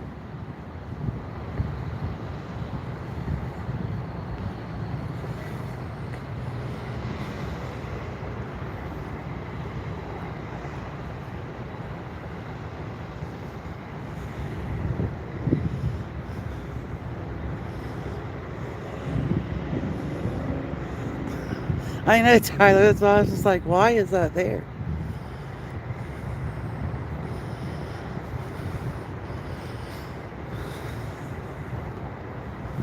When I leave here later today, I'm going to have to drive down that road and see what it says.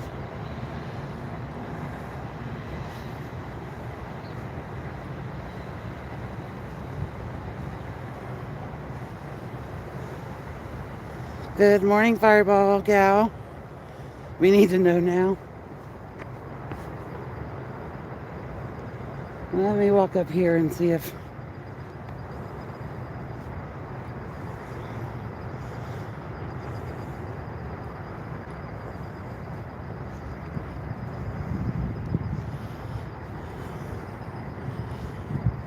see if there's a pathway up this way.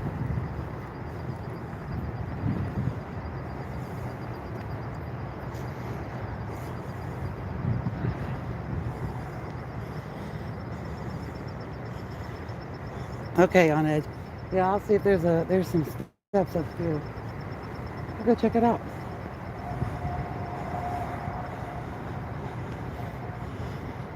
I don't really know how far I want to walk this way. This way is going toward the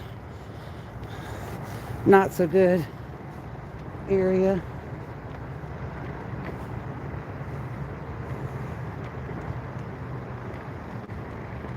Oh, they look like they've cleaned up some of it down here.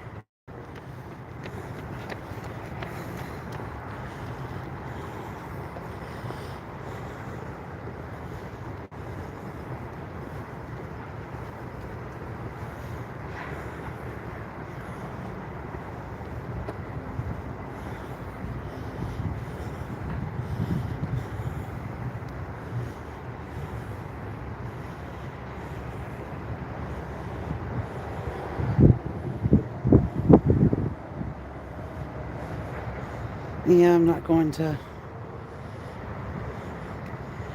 I am not going to Burliner.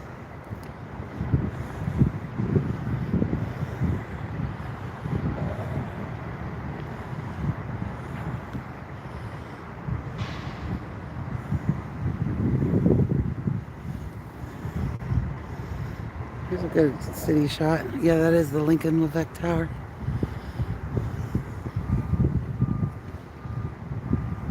Let me see.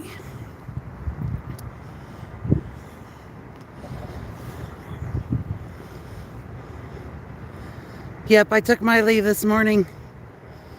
So hopefully I'll be okay for a couple hours. I figured I'd have to do some walking because I wasn't sure where I'd have to park and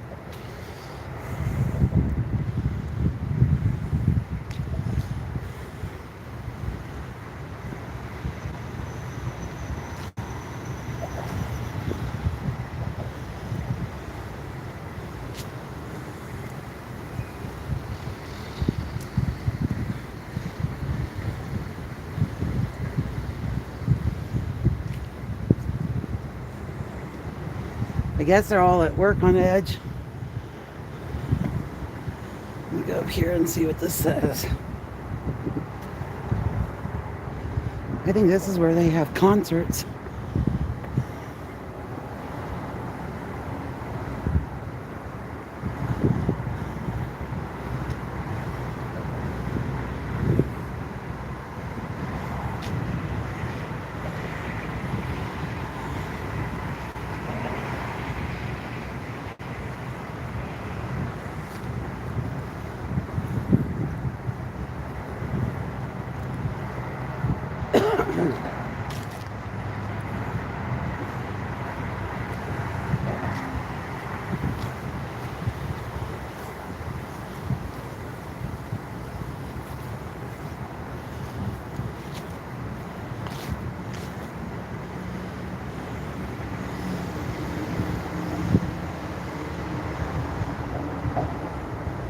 Columbus Feeder Canal. Let's see. Colonel Nathaniel McLean removed the first earth for the Columbus Feeder Canal not far from the site. April 27th, 1827. The earth was wheeled away by Ralph Osborne and Henry Brown, auditor and treasurer of state, amid the cheers of 1,000 Columbus and Franklin County citizens. 4 years later, on September 23rd, the first canal boat, the General Brown, arrived here. It has been launched at Circleville and traveling at a rate of almost 4 miles per hour. Had taken 2 days to reach Columbus. 2 days later, the first freight or line boats arrived amid much enthusiasm. A national salute was fired and Colonel William Daugherty welcomed the captains of the boats. On the return south, a number of ladies and gentlemen rowed the boats to the 4-mile lock. The Columbus Feeder Canal was 11 miles long and joined the main Ohio Erie Canal at Lockport. It provided Columbus and Franklin County with badly needed transportation and water power. Many mills and factories once lined its course. Boats ceased operating on the Columbus Feeder Canal in 1904.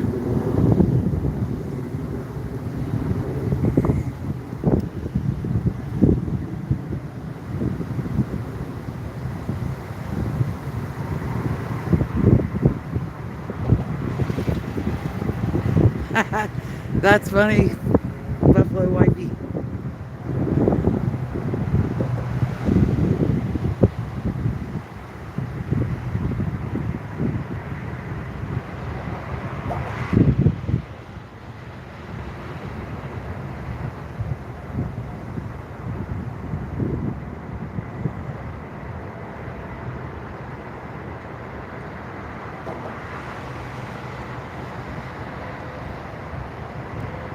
It was a 331-mile system.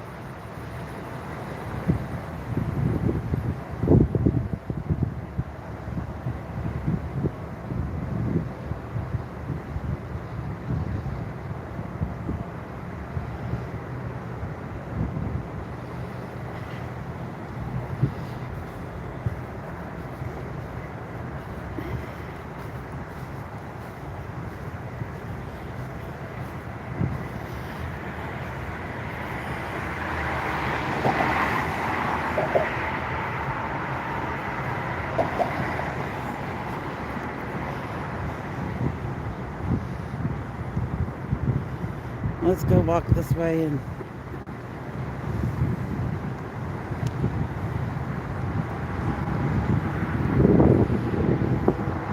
okay, West Virginia cowgirl, have a good day, sweetie.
I can't remember the last time I did a walk around Columbus. It's a pretty building. Looks like they restored the brick. Or power washed it, or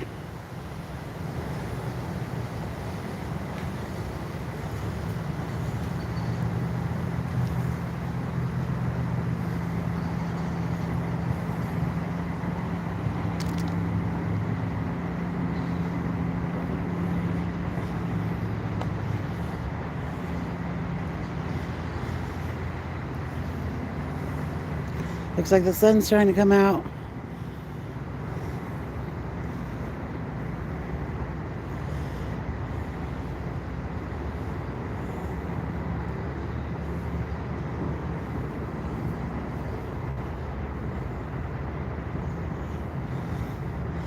So in the summer, this is the Fountain Water Park. Yep.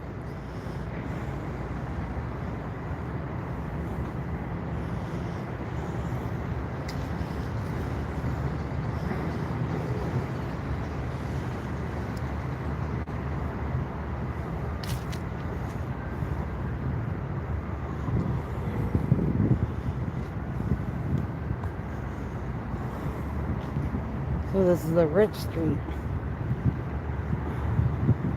Bridge.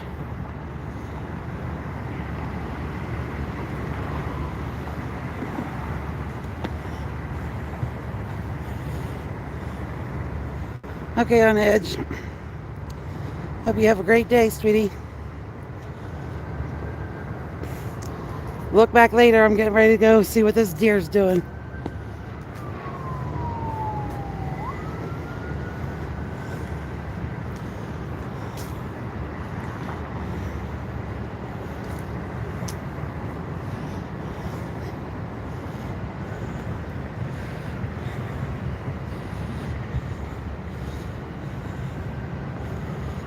I heard he was in Akron, which is up by Cleveland, so that's like 2.5, 3 hours from here. And I'm not sure what he's doing.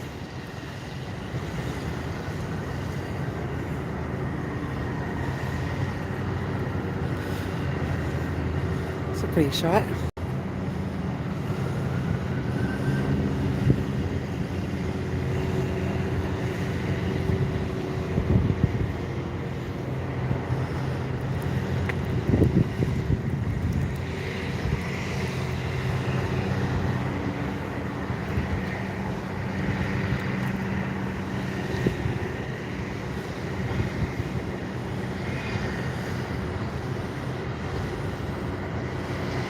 Not sure what that building is with the, like a, maybe the water department? Looks like a,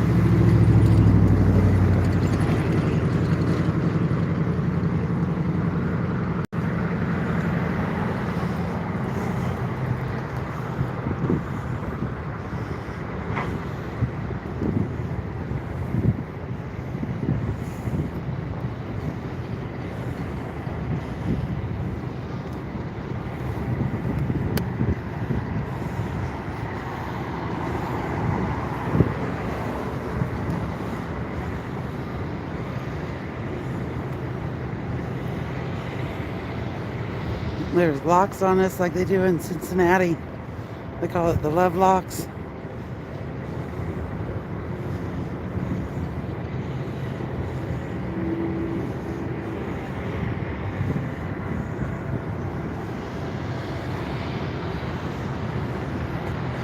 So yeah, doesn't say anything about this deer.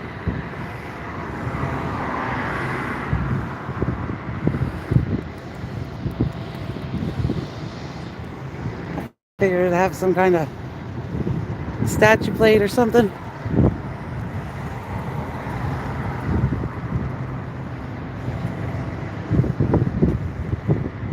That is weird. I mean, he's just, yeah. Looking at the fish. I don't know. Maybe somebody, they need to talk to somebody. Yes, beautiful picture though.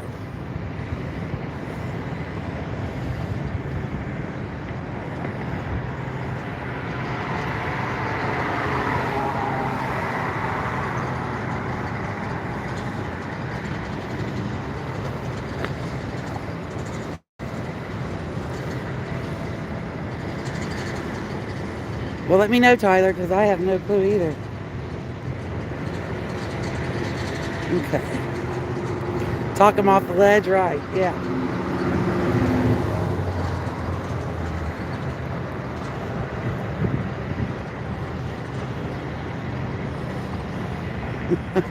Yep, no clue, guys.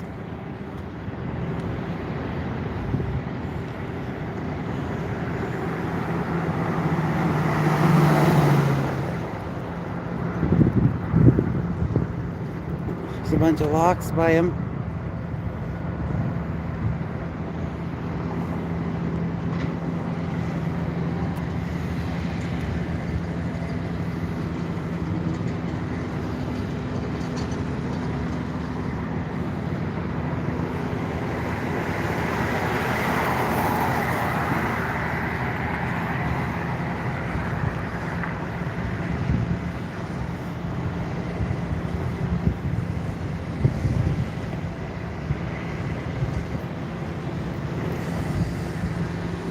I don't know if I should walk. Thinking.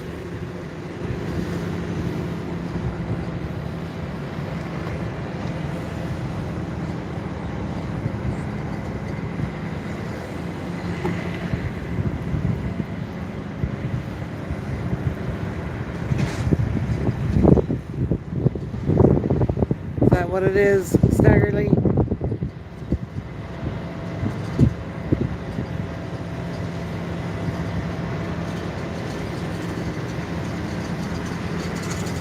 That's the coastline over there. Broad Street.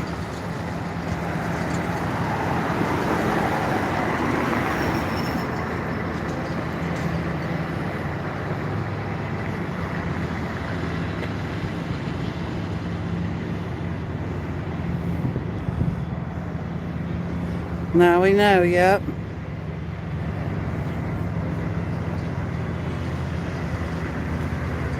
I don't know how a deer is protecting us unless it's in my freezer. I don't know.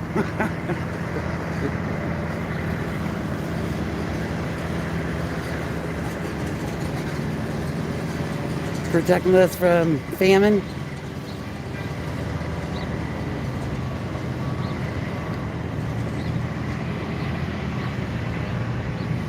Yes, right, Daisy May.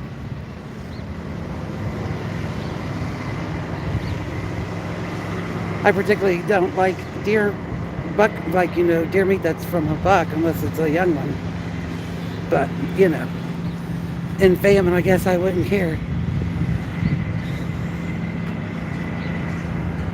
They only running from us, Carols, because they know their dinner.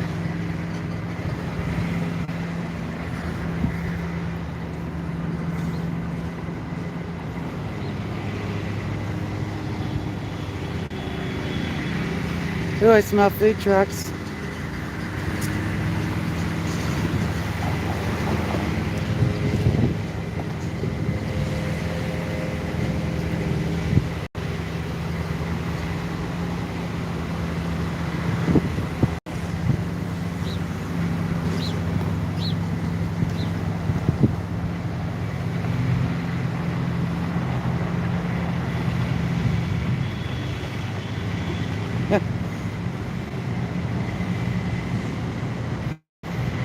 Yes, I like getting bucks.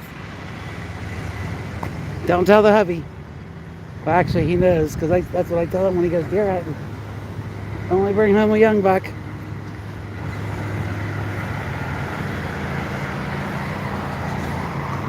Oh, I can imagine the headline, Staggerly.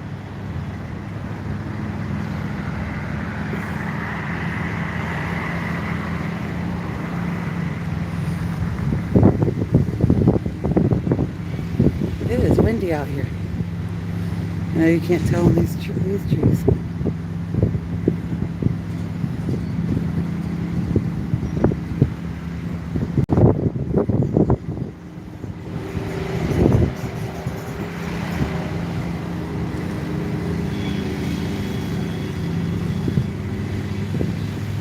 Hopefully it doesn't get too windy, because that's when all the leaves fall off the trees and we don't get to see the pretty colors.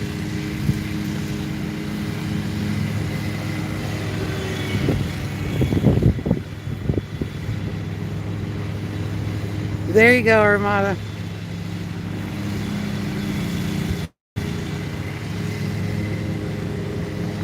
That was our mascot in for my high school, was cougars.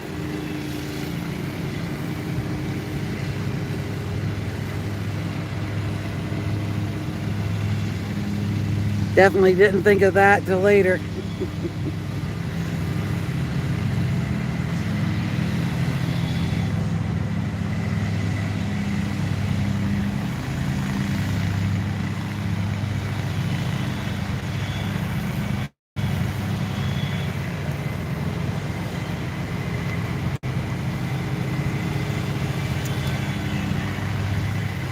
Okay.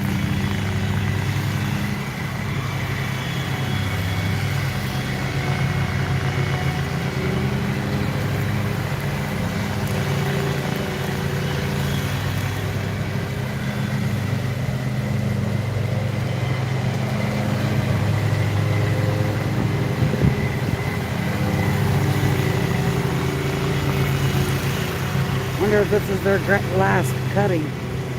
Grass cutting.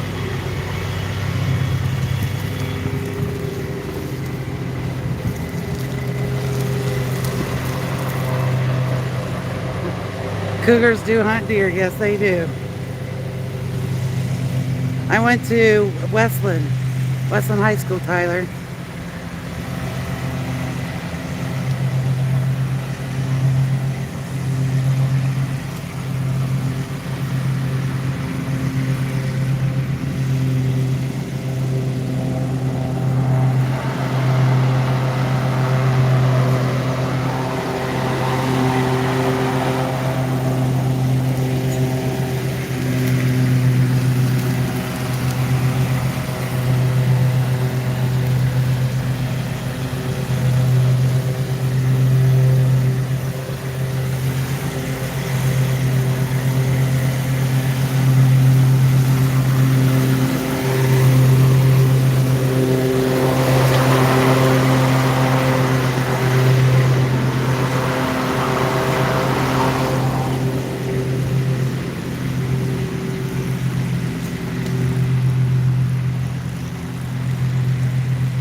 Yeah, no years.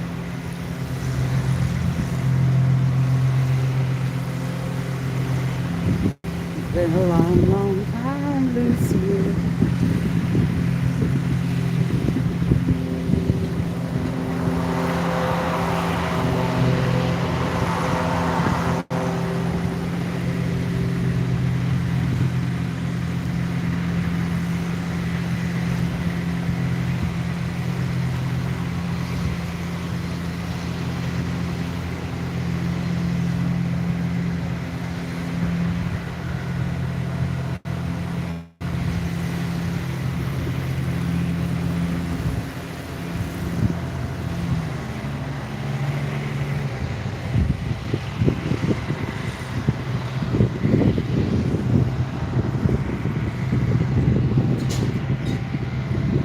I'm near my van now.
I'll sit with you guys for a few.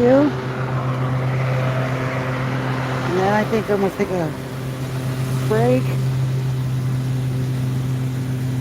And then come back on right before I go back into the Board of Education building. Let's go over here. There's a table. Okay, let's see.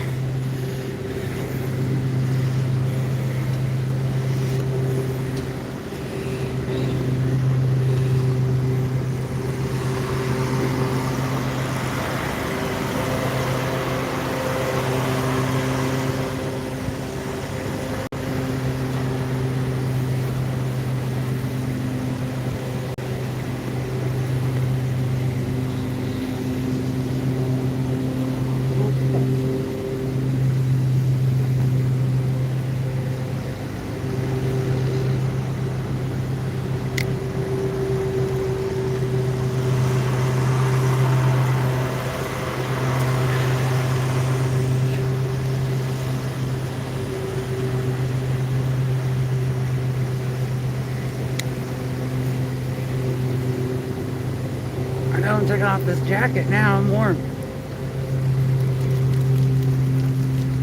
Well, Amada, I didn't, I brought me a sandwich with no bread. I had 2 sub buns, and so I made one for my husband and my son, and then I just put the meat and cheese for me.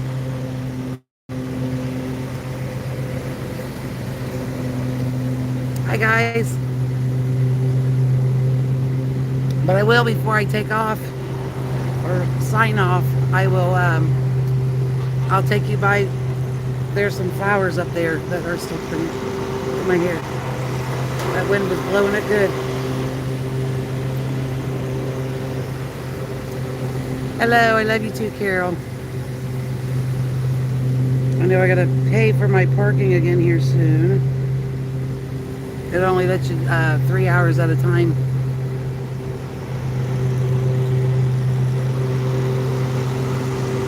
So does any of you guys have plans today? That means woo!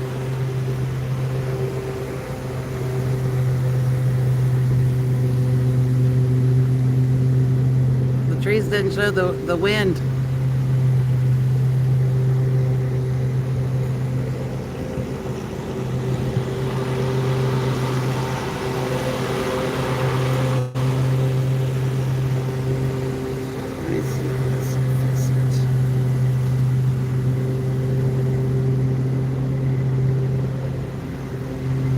Non-bishop.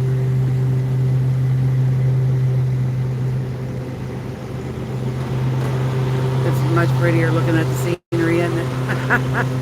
Oh, that's right. You have to go to the eye appointment.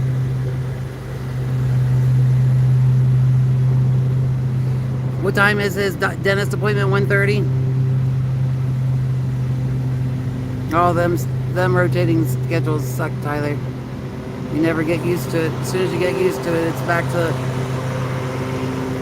to a different schedule.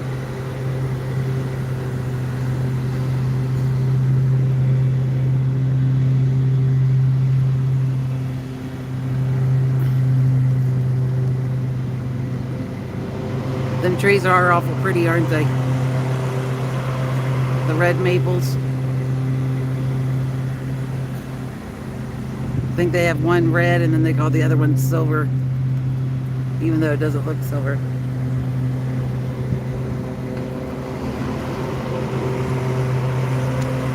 Oh shoot, did that show?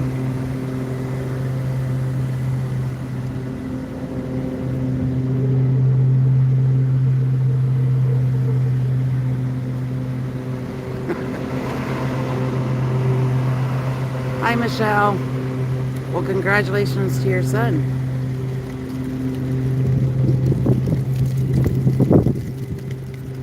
Hope everything turned out well. I had LASIK surgery done, Armada. That was the best thing I ever did.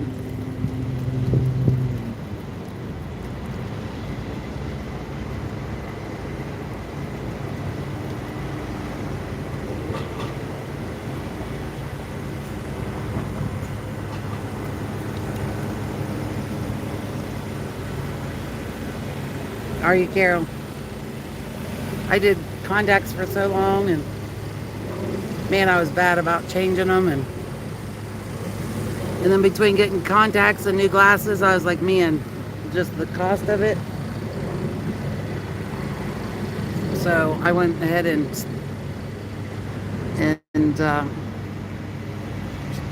got the LASIK done.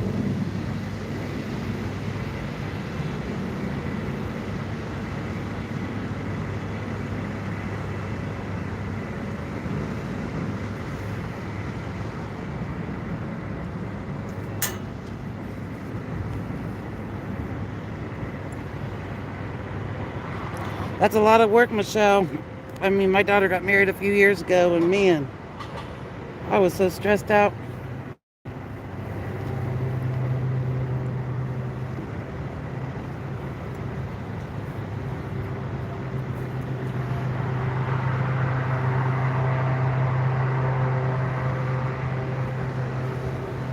Okay.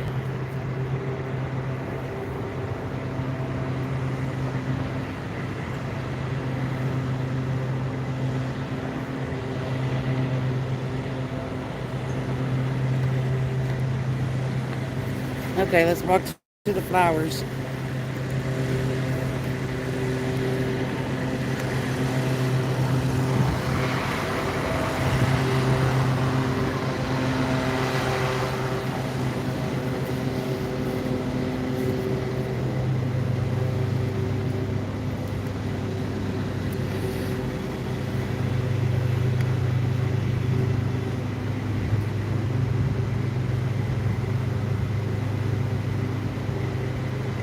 Let's see what I'm doing here with this thing.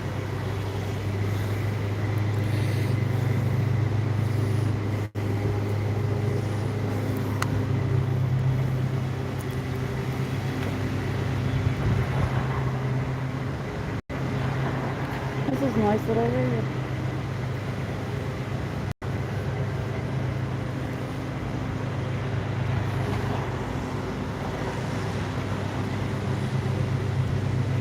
Oh wow, yeah. That's stress right there, Michelle.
So they must have already turned off the fountains here.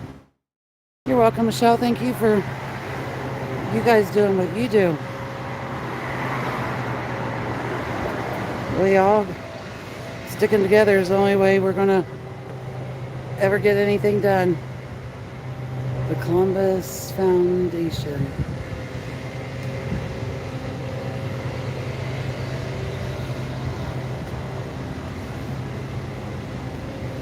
These are pretty.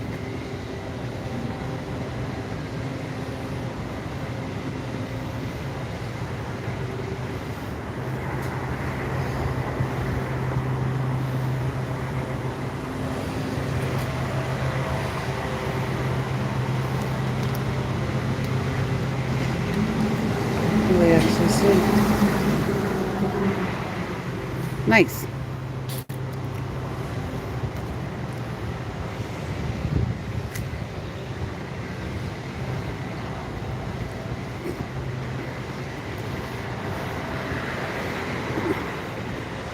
Okay, guys, I gotta.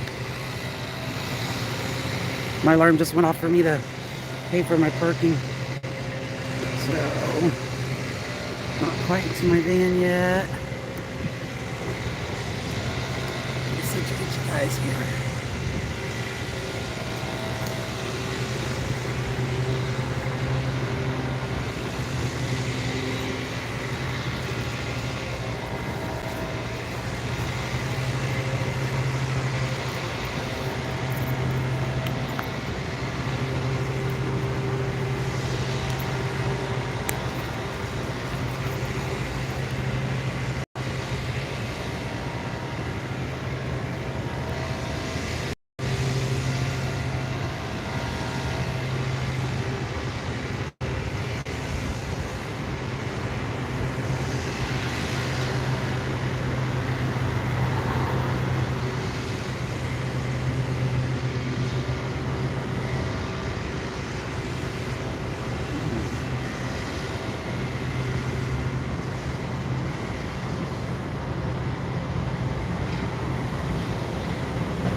Okay.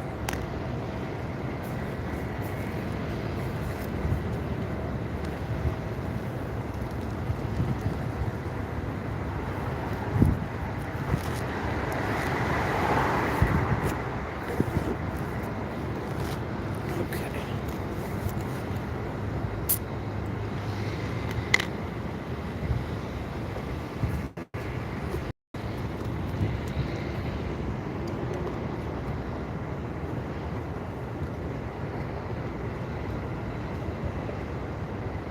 I don't know where this stupid thing.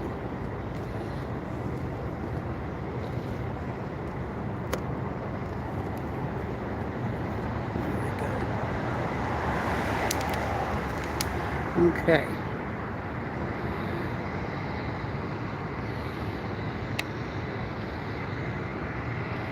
I know, Carol. I have this jacket because it was chilly, and now I'm ready to break a sweat. Here's where I took the picture earlier, guys. I'll walk up here, and then I'll get ready and say goodbye, and then I'll come back on about, I'd say about 12:30, quarter to 1, and so this is the Supreme Court building to the left. Hi. How are you? Doing good. Getting a little walk in that I wasn't expecting. And then I had my jacket on. I was like, told people in my life, I was like, man, I'm sweating now. Oh, it's beautiful out. It's I'll take beautiful, this. yeah. Yes, this is what a nice full day. I know. Except they were calling for rain this evening. So. I heard it's gonna be crazy Yeah. about 5 p.m. And I was like, I hope the wind don't blow all of our pretty leaves. That's I know. Yeah. I know. Yes. yeah. It's like you get to the weekend and it's like Yes. I want to go see the pretty leaves, and then you go and you see bare woods. You have a good day, sweetie. Yes, you too. Come up here real quick, guys. So yeah, this is the Supreme Court building. The marble steps.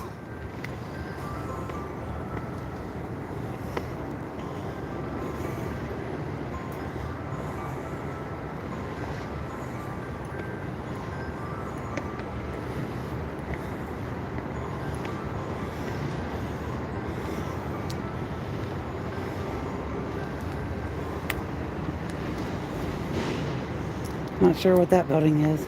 It's a marble building too.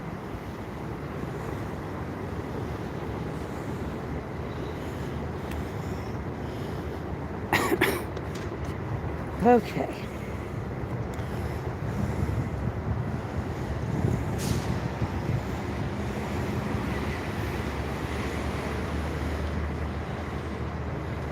Oh, I didn't notice that it has Zanesville and Chillicothe on that. So names of different cities, towns.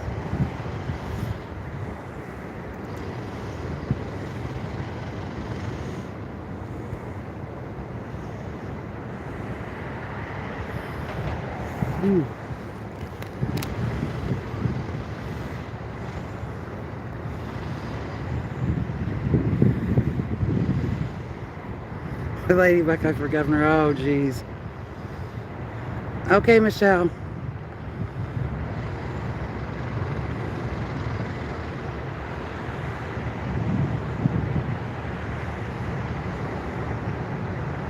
It is very pretty around the riverfront, Carol.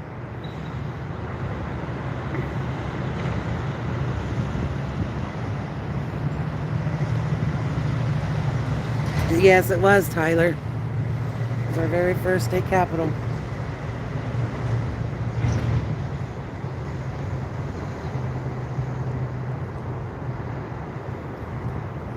Okay.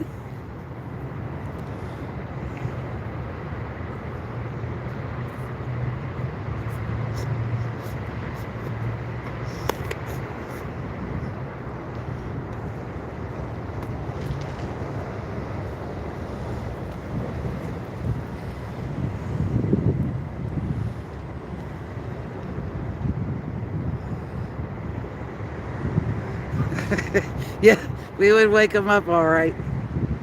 They'd be like, shut these ladies up. I wouldn't want that job though.